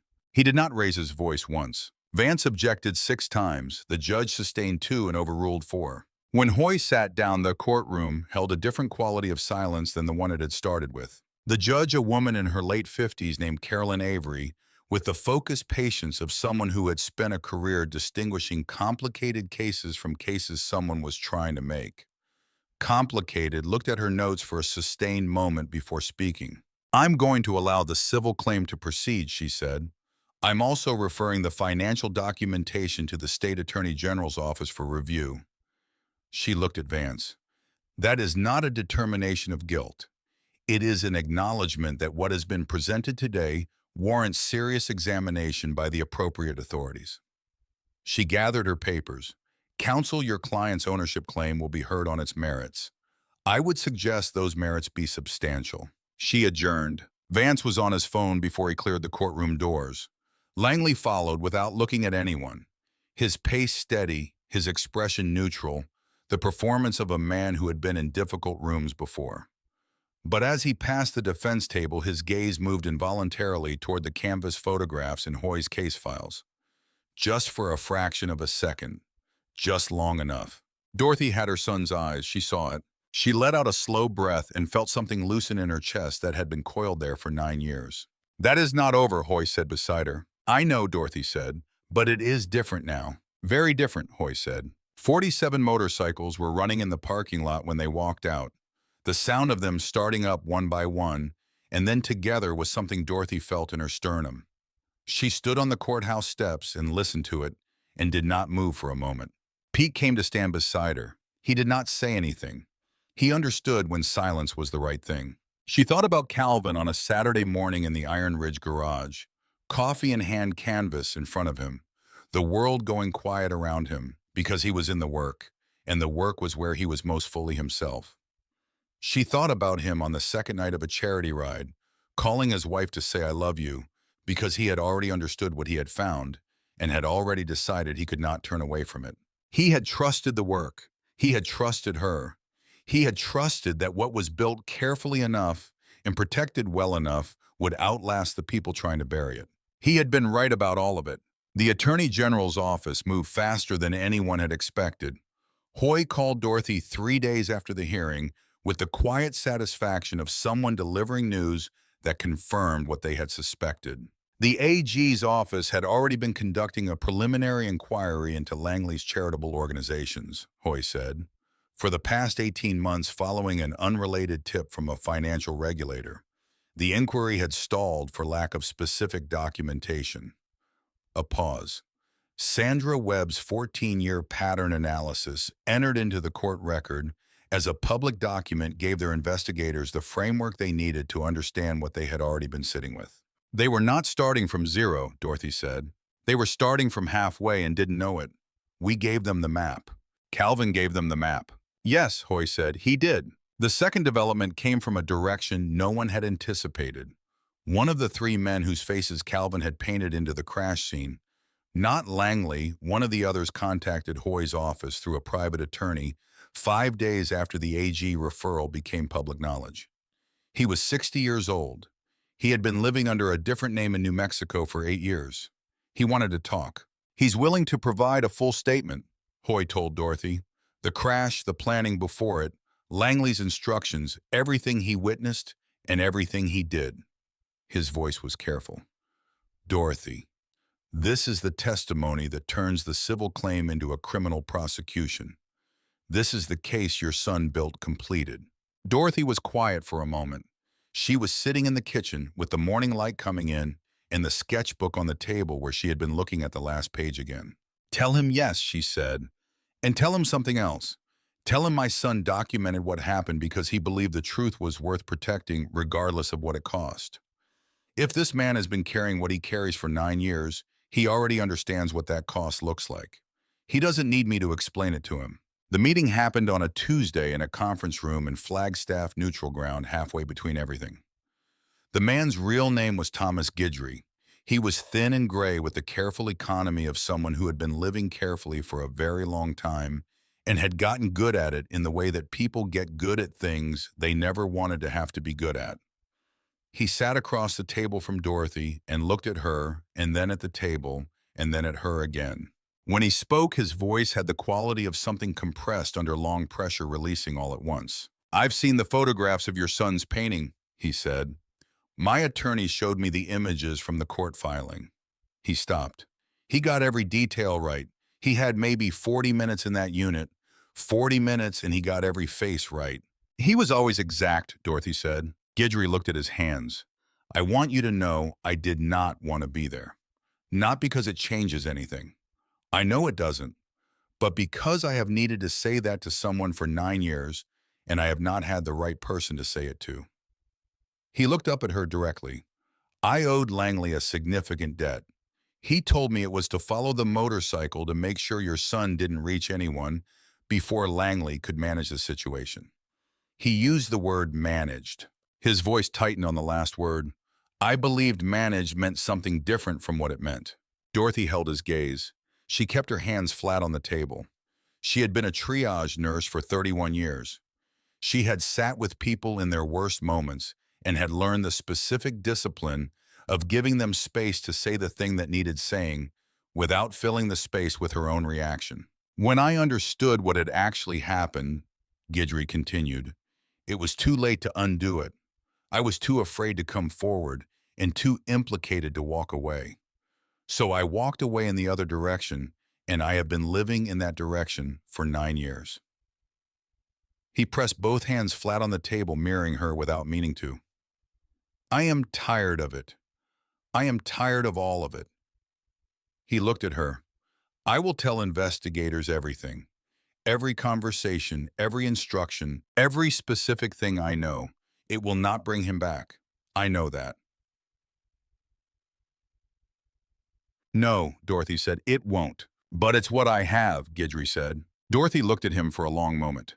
She looked at a man destroyed from the inside by something he had failed to stop, who had been carrying the weight of that failure for nearly a decade, and was now ready to put it down the only way it could be put down. She felt something move through her that was not forgiveness, and not absolution, and not the absence of loss. It was something more specific. The recognition of what fear costs when you let it run long enough. Give your statement, she said. Tell the truth completely. She paused. That is all he ever wanted. That is everything this has ever been about. Guidry nodded once. His attorney began writing notes. Outside the conference room window, the Arizona afternoon was clear and bright and indifferent in the way of large things to the small, specific weights of the moments happening inside them. Victor Langley was arrested on a Wednesday morning, 8 weeks and 2 days after Dorothy Briggs had driven into the Iron Ridge compound with a sketchbook and a thermos of coffee.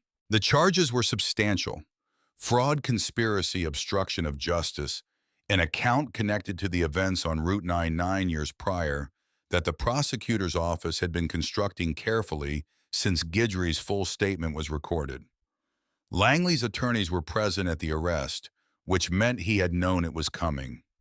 The fear Dorothy had seen in his eyes at the courthouse had fully arrived in the weeks since. Hoy called at 7 in the morning with the quiet satisfaction of someone who had been doing this kind of work for 30 years and still felt the specific weight of a moment like this. "It is not the end of the process," Hoy said. "There is a long road between arrest and verdict. You understand that?" "I understand," Dorothy said. "But the painting is entered into evidence. Guidry's statement is on record. Bowen's witness statement is on record.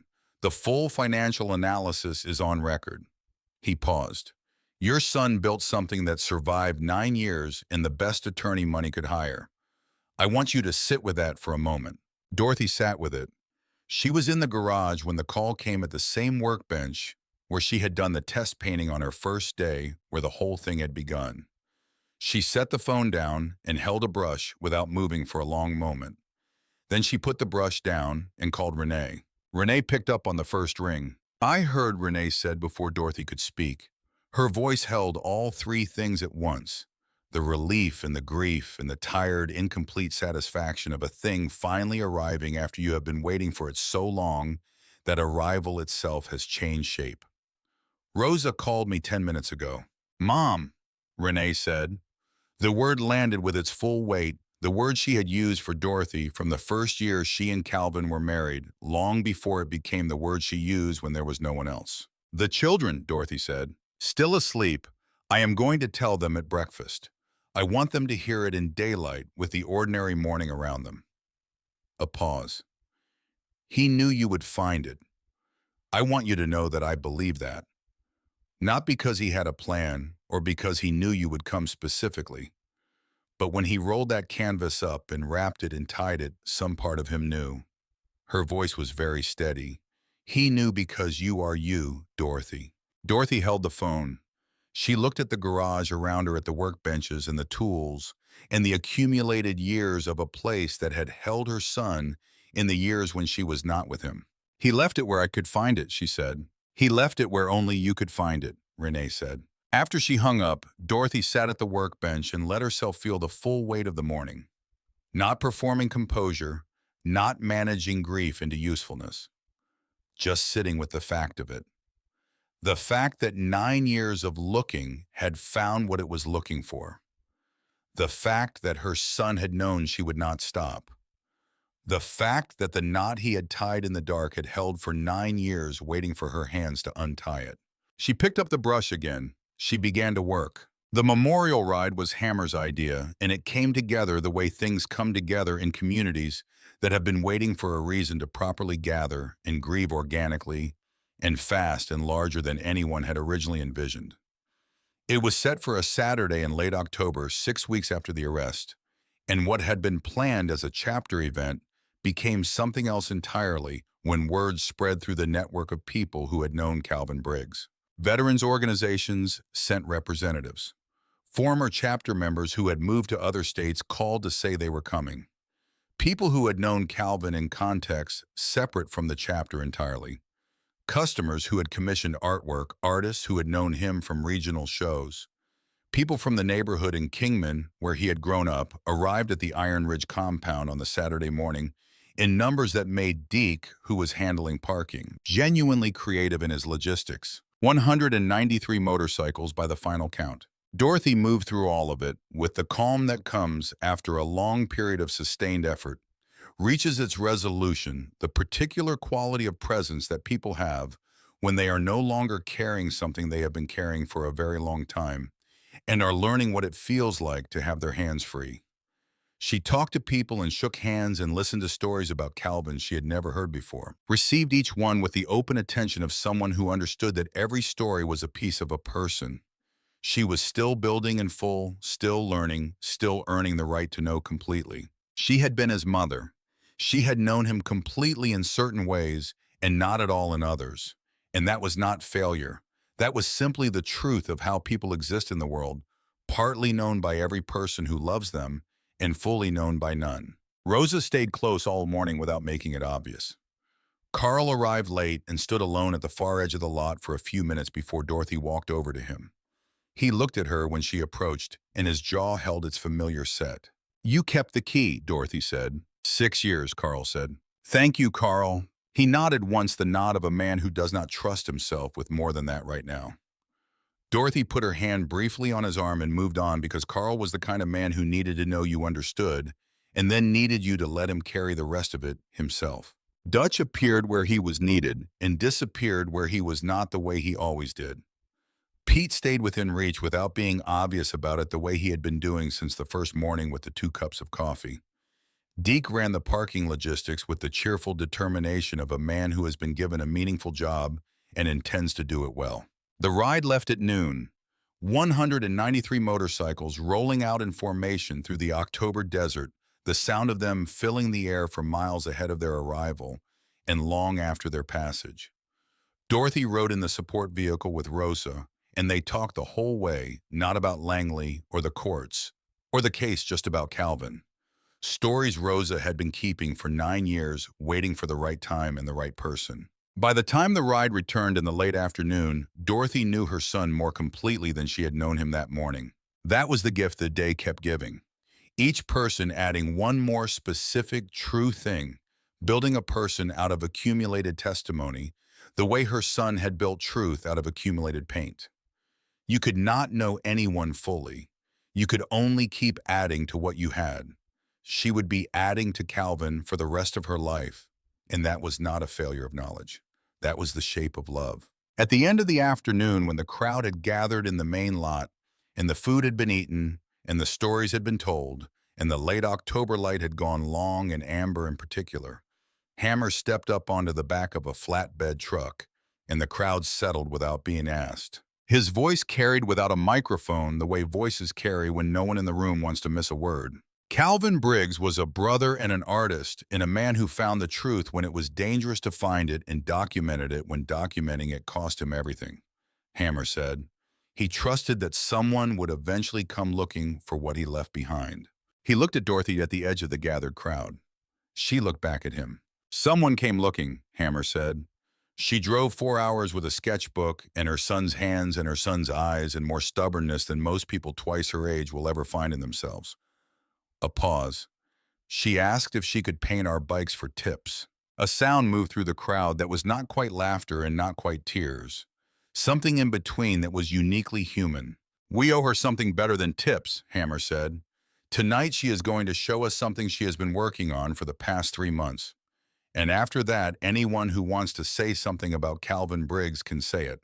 He stepped down. Dorothy walked to the center of the lot, where the large canvas had been mounted on the frame that Deke and 2 others had built, in position facing the crowd. A dark cloth covered it. She stood in front of it and looked at the 193 people looking at her, at the Veterans Organization representatives, and the former members who had driven from other states, and the customers and the artists, and the people from Calvin's neighborhood in Kingman, and she decided not to say anything. Words had never been where she was most herself. She reached up and pulled the cloth free. The crowd went quiet in the way of people receiving something that requires a moment before a response is possible. The silence of genuine reception. The painting was 8 feet by 5, the largest thing Dorothy Briggs had ever made, worked on every evening for 3 months in this garage. After the day's other work was finished, alone with the process, the way her son had taught her that serious work needed to be done with your full attention in the room and everything else outside it. It showed a highway at night, not any specific highway, but the highway, the one that exists in the imagination of everyone who has ever understood that a road is not a metaphor, but a truth lit by the low blue of a clear desert sky and the gold of headlamps on asphalt, and the particular quality of dark that the desert holds between dusk and midnight.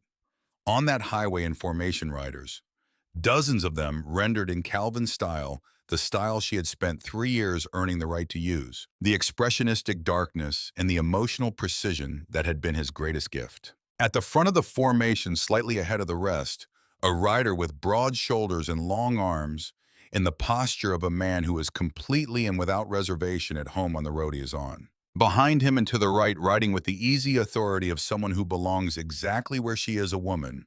Silver hair, straight-backed, not chasing, riding beside. Above both of them, and above the whole formation in the clear letter forms, Calvin had taught her when she was teaching him that text and image were not separate things, four words. He never stopped riding. Pete made a sound he immediately tried to contain and could not contain. Deke turned to face the fence line.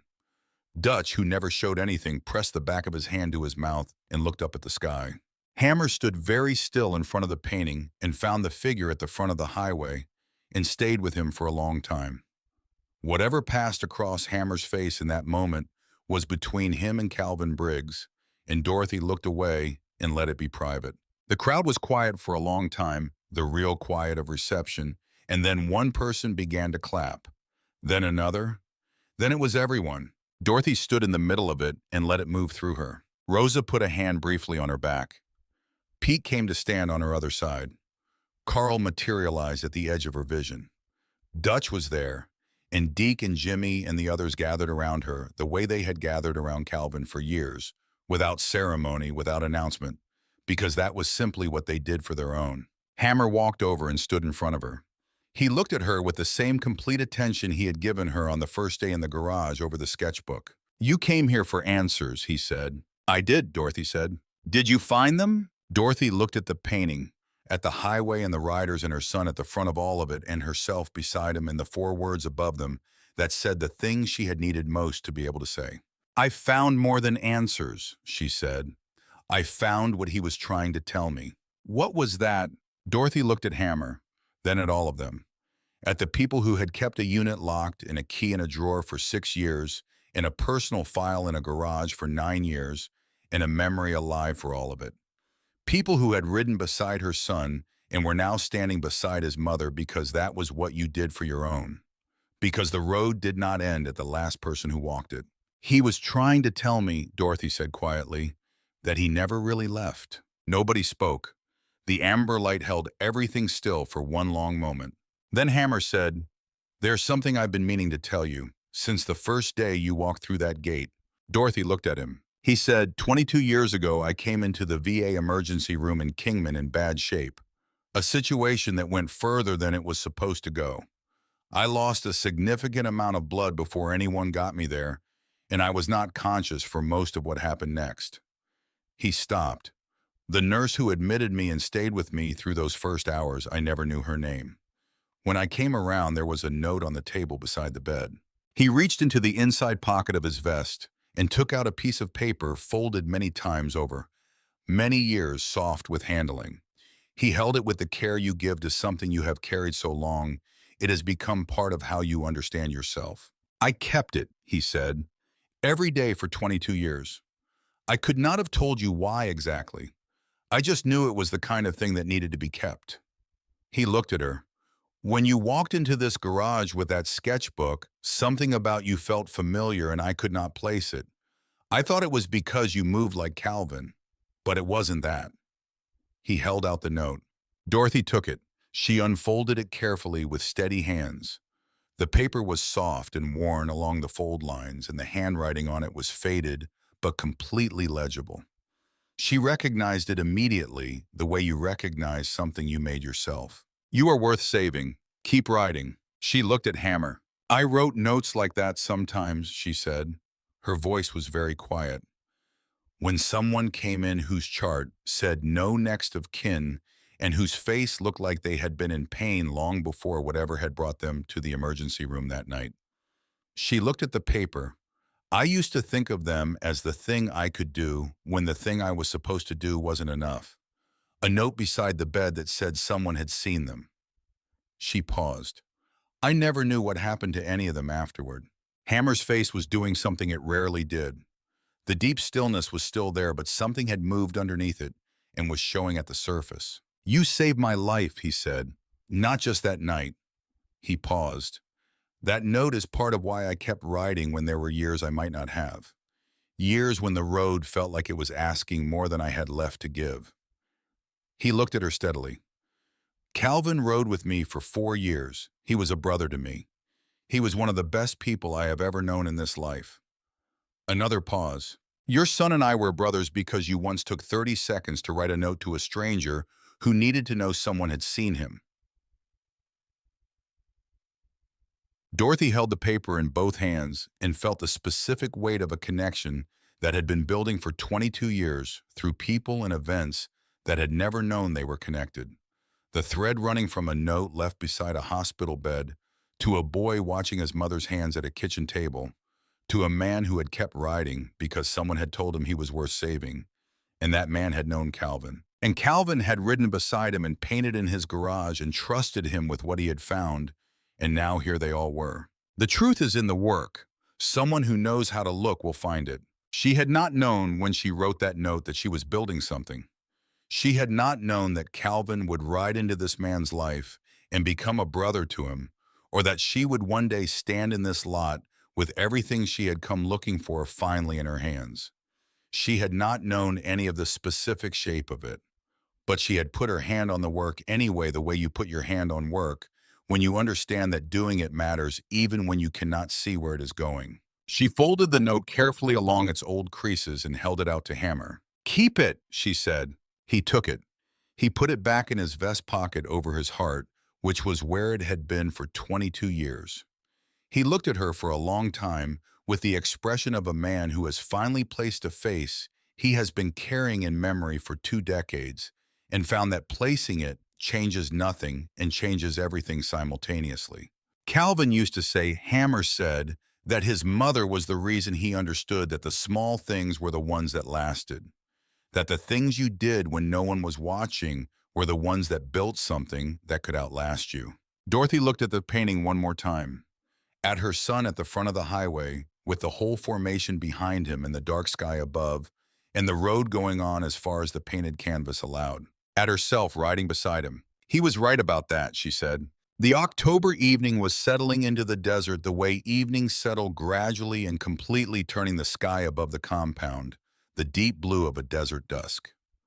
Around Dorothy, the crowd was beginning to move in the way of communities that have been through something together and are now on the other side of it. Small conversations starting, people finding each other.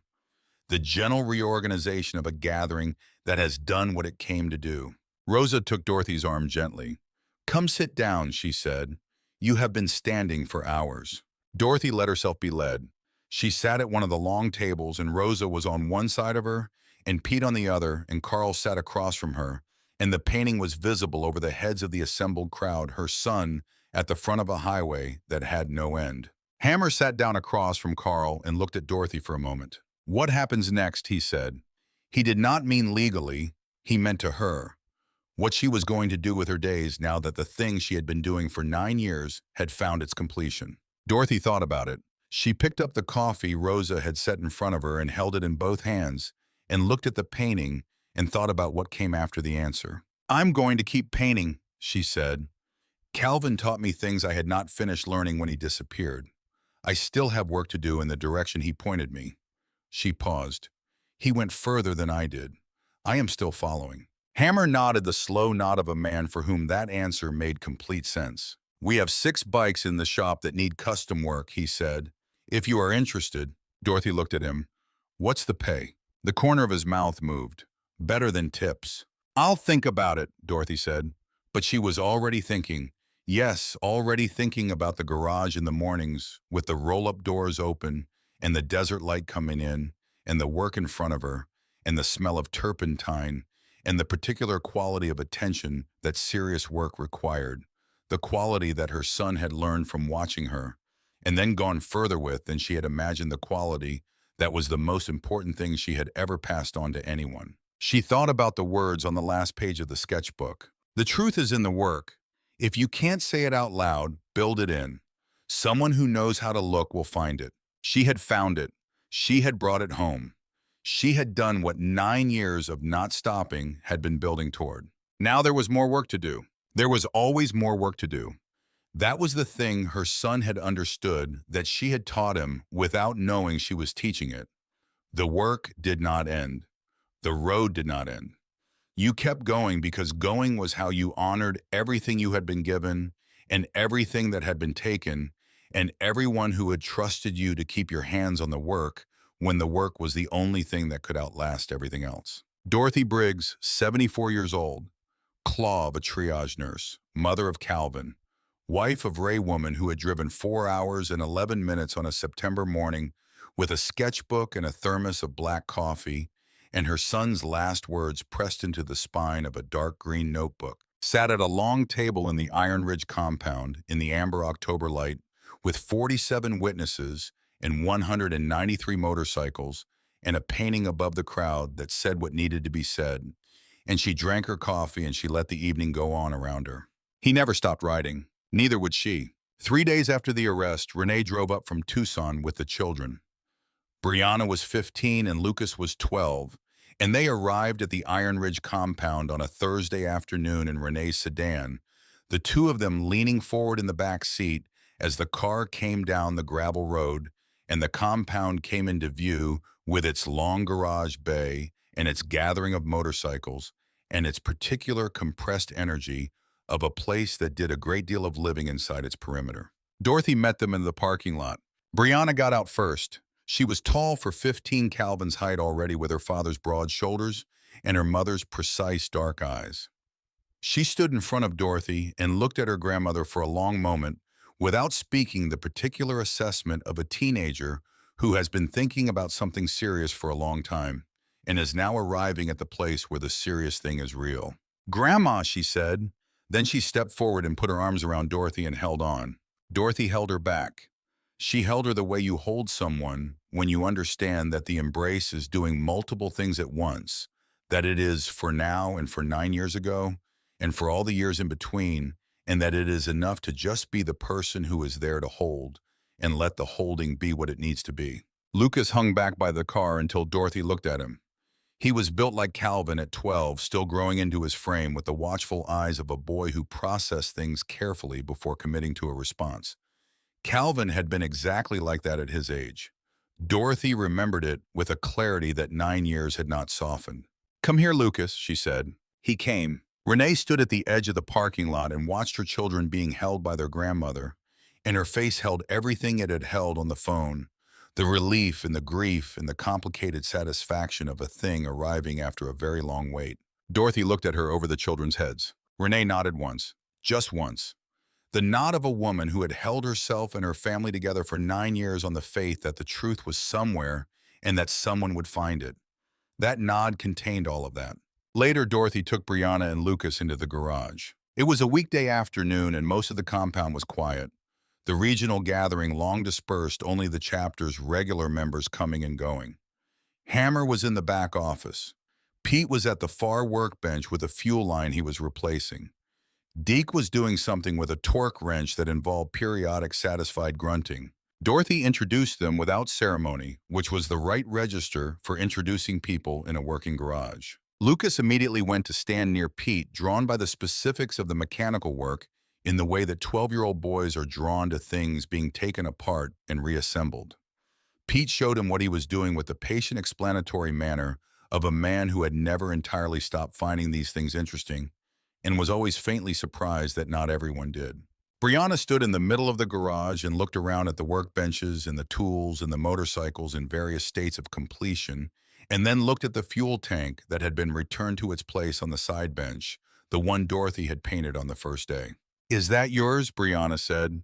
She was standing in front of it with her head slightly tilted, the precise posture Dorothy recognized from watching Calvin look at work he was trying to understand fully. "I painted it," Dorothy said. "Yes."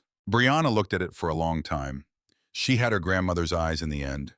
Calvin had given them his own particular quality of attention, but the eyes themselves had come through Dorothy from her own father, the same dark brown with the same specific capacity for staying with a thing until you understood it. "It looks like Dad's work," Brianna said. "He learned from me," Dorothy said. And then he went further. "I spent 3 years following where he went." She paused. "Some of what you're seeing in that is his. Some is mine. They're not entirely separable anymore." Brianna looked at the tank for another moment. Then she looked at Dorothy. "Can you teach me Dorothy looked at her granddaughter at the 15 years of Calvin in her face, and the 9 years of Renee's particular steady strength, and the entirely her own quality of directness that came from somewhere in the combination and had its own character that neither parent had fully. Yes, Dorothy said, I can teach you. She thought about a kitchen table and a boy who sat across from her watching her hands. She thought about what it meant to pass something forward, not only the technique, but the understanding underneath the technique. The belief that building truth into what you made was the most important thing a person with skilled hands could do. She thought about Calvin at 19 learning the double knot. She thought about him at 31 using it one last time. She looked at Brianna. Come back Saturday morning, she said. We will start with the basics and go from there. Brianna nodded with the gravity of someone accepting a serious commitment. Dorothy recognized that gravity. She had seen it in Calvin at the same age when she had told him she was ready to teach him properly if he was ready to learn properly. He had nodded exactly that way. The days that followed the arrest moved with the particular rhythm of legal processes, which is to say they moved both faster and slower than expected in different respects simultaneously, and Dorothy learned to track the parts that mattered and let the rest proceed at its own pace without drawing too much of her attention. Guidry's full statement had been recorded and turned over to prosecutors. The financial analysis that Sandra Webb had built on the 14-year pattern was being reviewed by two separate federal agencies since the scope of the fraud crossed state lines in ways that brought additional jurisdictions into consideration. Ray Bowen's recovered witness statement had been officially re-entered into the original case record by order of the court, and the officer who had removed it from the original file was himself under separate investigation. Langley's attorneys were fighting on multiple fronts simultaneously, which was precisely the situation Hoy had designed the expanded scope of the case to create. Every time Vance tried to narrow the focus, the Veterans Organization attorneys and the federal agencies pushed it back out. The ownership claim over the painting had been effectively abandoned after the first hearing. Langley's team no longer had a viable argument that the painting was his, which meant they could not suppress it, which meant it stayed in evidence, which meant everything Calvin had built into it stayed in the public record. Dorothy understood that the road from here to a final verdict was long and would have difficult stretches. Hoy had told her this plainly, and she believed him. She was 74 years old and had spent 9 years at this and was not operating under any illusions about how long institutions took to complete their work. But the work was in motion. Calvin's work was in the hands of the people whose job it was to act on it. What she had needed to do, she had done. She painted.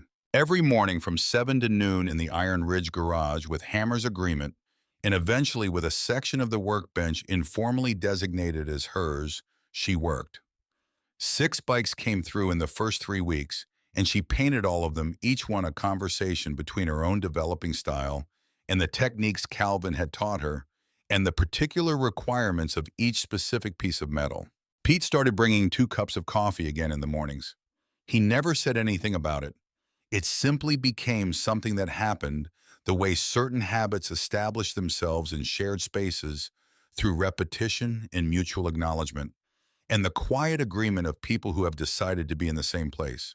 Hammer watched her work from across the garage. Sometimes the same still attention he gave to everything, and occasionally he made a comment that was not quite a compliment, but was something more useful, a specific observation about a choice she had made that let her understand what he saw when he looked at her work. She had spent enough time around serious craftspeople to recognize this as the highest form of acknowledgement available in a working garage, and she received it accordingly. Rosa brought her lunch most days, which Dorothy accepted without comment and without excessive gratitude because Rosa was the kind of person who communicated care through practical action and who would have found effusive thanks more awkward than the care itself. They ate at the corner of the workbench and talked about things that had nothing to do with the case. Rosa's family and Dorothy's memories of Kingman before the hospital expanded, and the particular problem Rosa was having with the chapter's accounting software, which had been updated without adequate notice and was now doing something inexplicable with the quarterly reports. Dorothy solved the accounting software problem on a Tuesday afternoon, which surprised Rosa and did not surprise Dorothy at all, Because 31 years in a large institution teaches you that accounting software is always doing something inexplicable with quarterly reports, and there are only ever three causes. Carl came by the garage twice a week and sat in the folding chair at the end of the workbench and watched Dorothy work and occasionally said something and occasionally said nothing, and in both cases was present in the specific way of a man who needed to be near the place where the thing he had been keeping safe was finally being used properly. Dorothy had come to understand Carl as a person whose way of loving things was to guard them quietly for as long as necessary. She thought this was a form of devotion that did not always get the credit it deserved. Dutch appeared when he appeared and said what he said, and Dorothy had stopped trying to predict either. He had told her once that Calvin used to make the same coffee for everyone without asking. She had understood that this was the most personal thing Dutch was going to say to her, and she had received it with the weight it deserved. On Saturdays, Brianna came. Dorothy taught her the way her own father had taught her, and the way she had taught Calvin, not with lesson plans or formal structure, but with work in front of them, and her hands doing the thing and Brianna's eyes doing what eyes do when they are genuinely paying attention. She started with line control, the foundation of everything, the specific discipline of making the hand do what the eye intended rather than what it was comfortable doing. Calvin had learned this in 4 Saturday mornings. Brianna was faster. She had her grandmother's patience and her father's eye, and something that was entirely her own, a quality of willingness to be bad at something while learning that many talented people struggle to sustain. She would make a mark she didn't like, look at it fully, understand what had gone wrong, and try again without drama. Dorothy watched this and thought, yes, you have it. You just don't know yet what you have. Lucas came with Brianna most Saturdays and spent the mornings with Pete learning mechanical work and asking questions at the particular rate of 12-year-olds who have found a subject that genuinely interests them, which is to say at a rate that required Pete to answer approximately one question every 4 minutes for 3 hours. Pete appeared to find this entirely acceptable. One Saturday in November, 6 weeks after the memorial ride, Dorothy was at the workbench with Brianna when Hammer walked in and set a piece of paper on the workbench beside Dorothy's current project without saying anything. She looked at it. It was a check made out to Dorothy Briggs for the 6 custom paint jobs she had completed in the past month. She looked at the number. "That's considerably better than tips," she said. "I told you," Hammer said. "You did," Dorothy said. She folded the check and put it in her shirt pocket. "I'll be back Monday." Hammer nodded and walked back toward the office.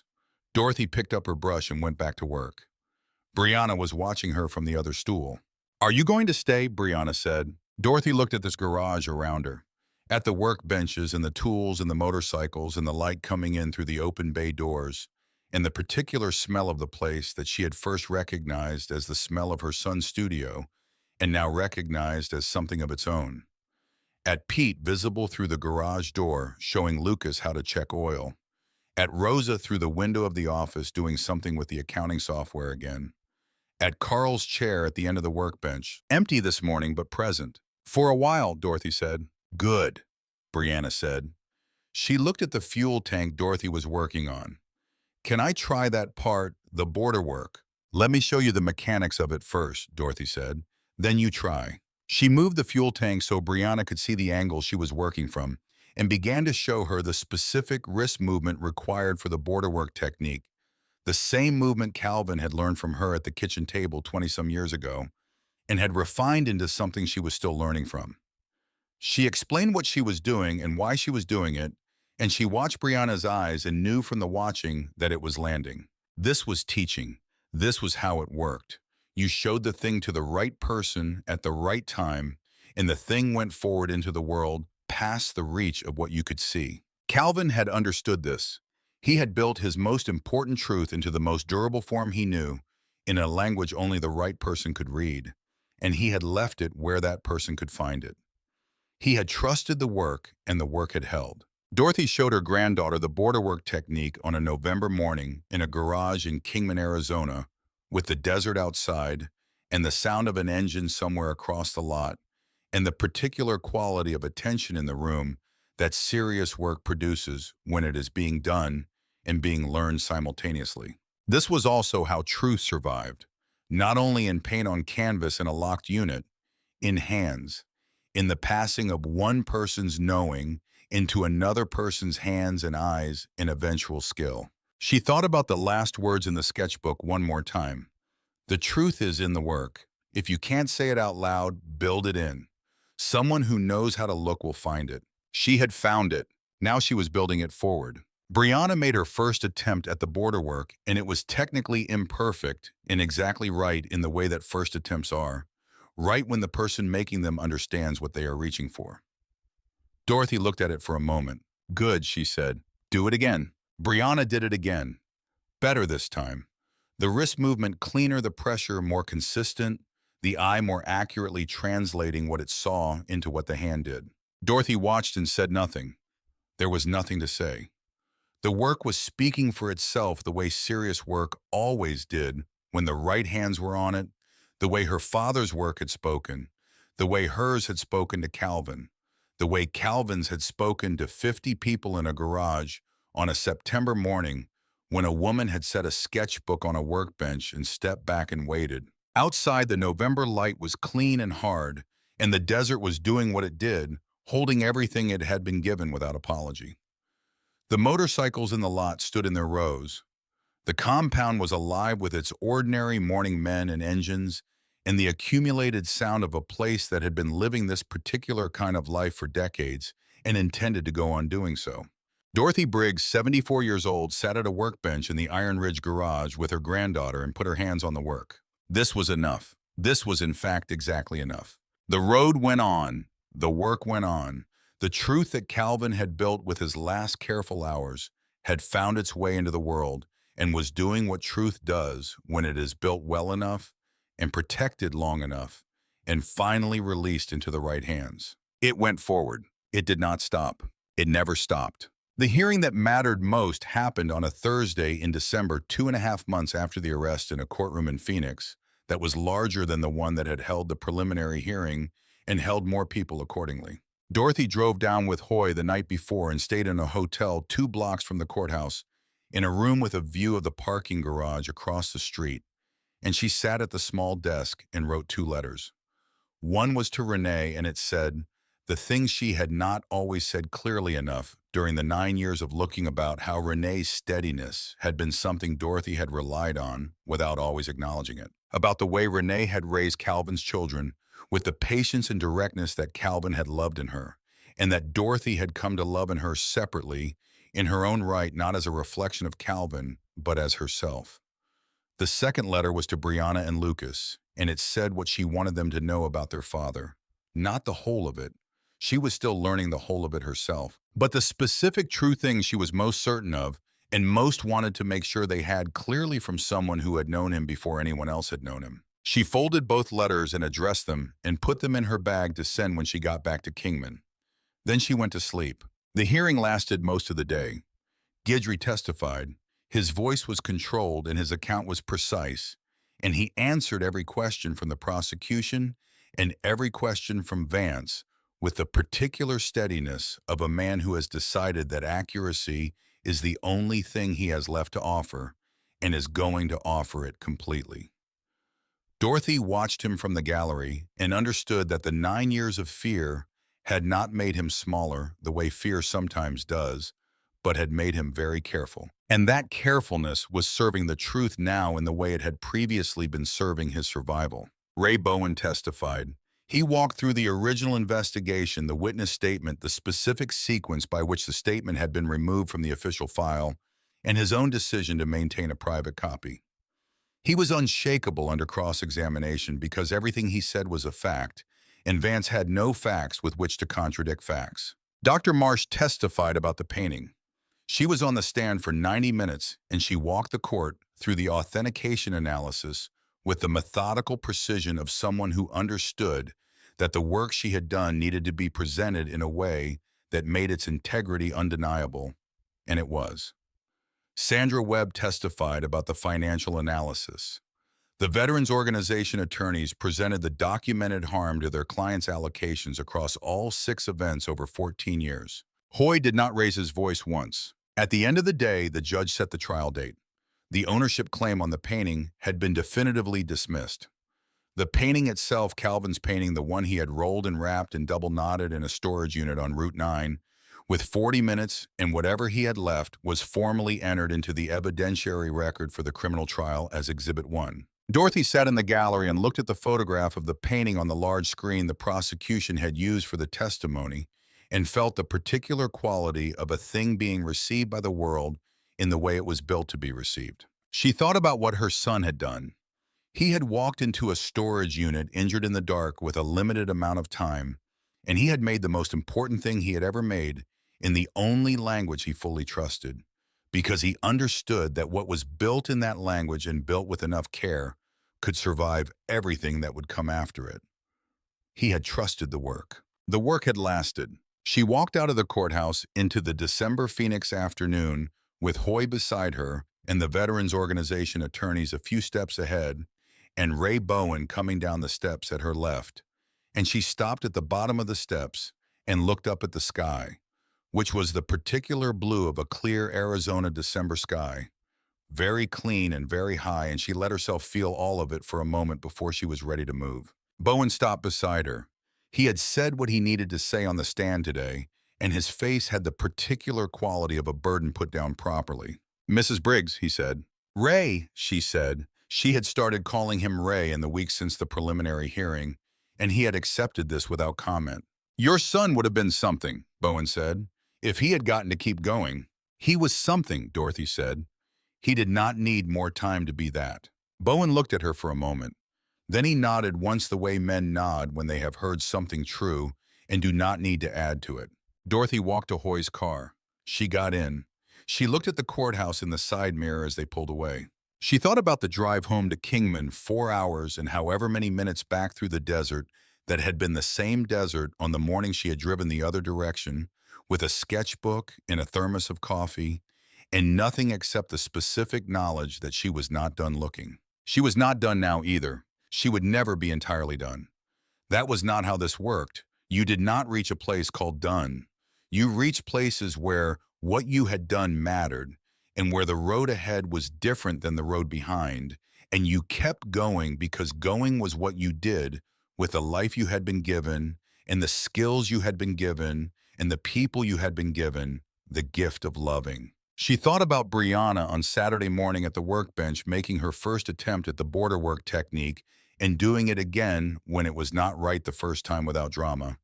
Just again. She thought about Lucas asking Pete questions at the rate of one every 4 minutes for 3 hours, and Pete answering all of them with the patient pleasure of a man who had never entirely lost the ability to find these things interesting. She thought about the sketchbook in her bag, which she still carried with her, not from habit, but from intention, because the words on the last page were something she intended to keep near her for the rest of her life. The truth is in the work. If you can't say it out loud, build it in. Someone who knows how to look will find it. She had looked. She had found it. Now she was building it forward in the direction he had pointed, one morning at a time, one painting at a time, one granddaughter learning a technique at a workbench at a time, until what he had built in her and what he had built in his work and what he had trusted her to find were all part of the same going forward that did not stop and was not supposed to stop. It went on. It went on in Brianna's hands learning the border work. It went on in Hammer carrying a folded note in his vest pocket over his heart. It went on in Carl's empty chair at the end of the workbench present, even when he was not. It went on in Pete's 2 cups of coffee every morning delivered without comment. It went on in every painting Dorothy made in the Iron Ridge garage in the mornings when the desert light came in through the open bay doors, and the work was in front of her, and the world was quiet in the way it went quiet when serious work was being done. It went on in the painting on the compound lot that showed a highway and a formation of riders and 2 people at the front of it, one slightly ahead and one riding beside, and 4 words above them that said what needed to be said without anything extra. He never stopped riding. Dorothy Briggs looked out the car window at the desert going past, and the sky above it, and the road ahead, and she held the sketchbook in her lap with both hands, and she did not stop. She got back to Kingman at 9:30 that evening. The compound was dark when she passed it on the highway, the gate closed, the lot quiet. She would be back Monday morning. She drove on through to her house, the small house on Merritt Street that had been hers and Ray's, and then just hers, and that had Calvin's memory in every room in a different way. The kitchen table where he had watched her paint, the hallway closet where she had kept his sketchbooks for 3 years before she gave them to herself, the back bedroom that had been his before he moved into his own apartment, and that was now the room where Brianna and Lucas slept when they stayed. She parked the truck and sat in the cab for a moment with the engine off. The house was quiet. The neighborhood was quiet. The Arizona December night was cold and clear in the way of desert nights, the stars present and numerous. She thought about a September morning in 4 hours and 11 minutes in a sketchbook on the passenger seat. She thought about an October evening in 193 motorcycles and a painting above a crowd that said 4 words. She thought about a December afternoon in a courtroom and Exhibit 1 on a screen and everything Calvin had built in 40 minutes in the dark, finally in the hands it had been built for. She picked up the sketchbook from the passenger seat. She had not set it down on the drive home. She had held it in her lap the whole way, the same way she had held it on the drive south the night before, the same way she had been holding it or keeping it within reach for 3 months now. She looked at the initials pressed into the lower right corner of the dark green cover. CB. She held it for a moment.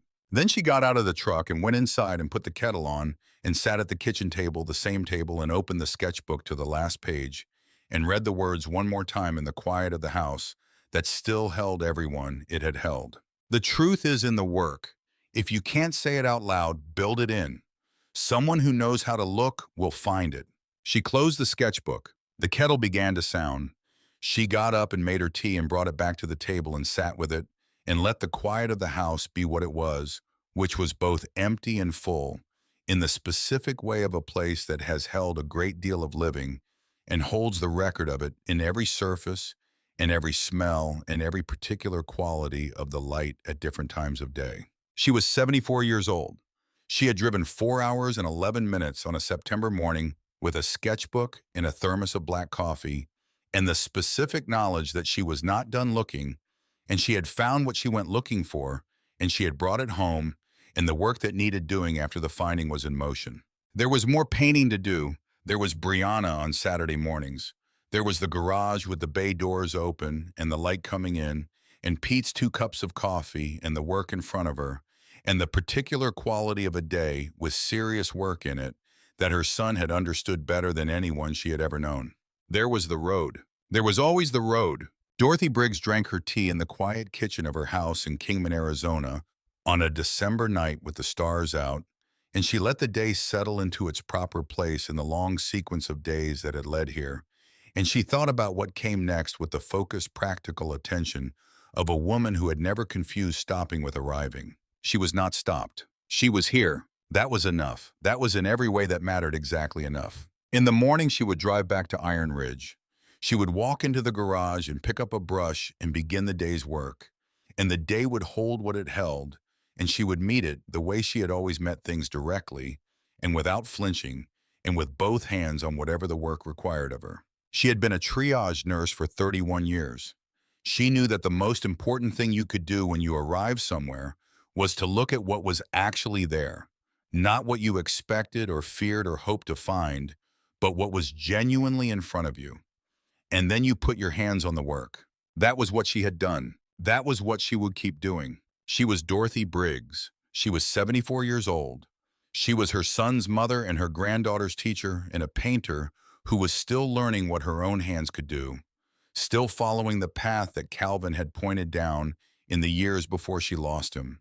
And the 3 years after she found his sketchbooks and understood that losing him was not the same thing as losing the direction. She was exactly where she was supposed to be. The kitchen was warm and the tea was good, and outside the December stars were doing what stars do in the Arizona desert, burning clear and cold, and very far away and present anyway, the way certain true things are always present, even at a distance, even across time, even after everything that distance and time have taken. She sat with that for a while.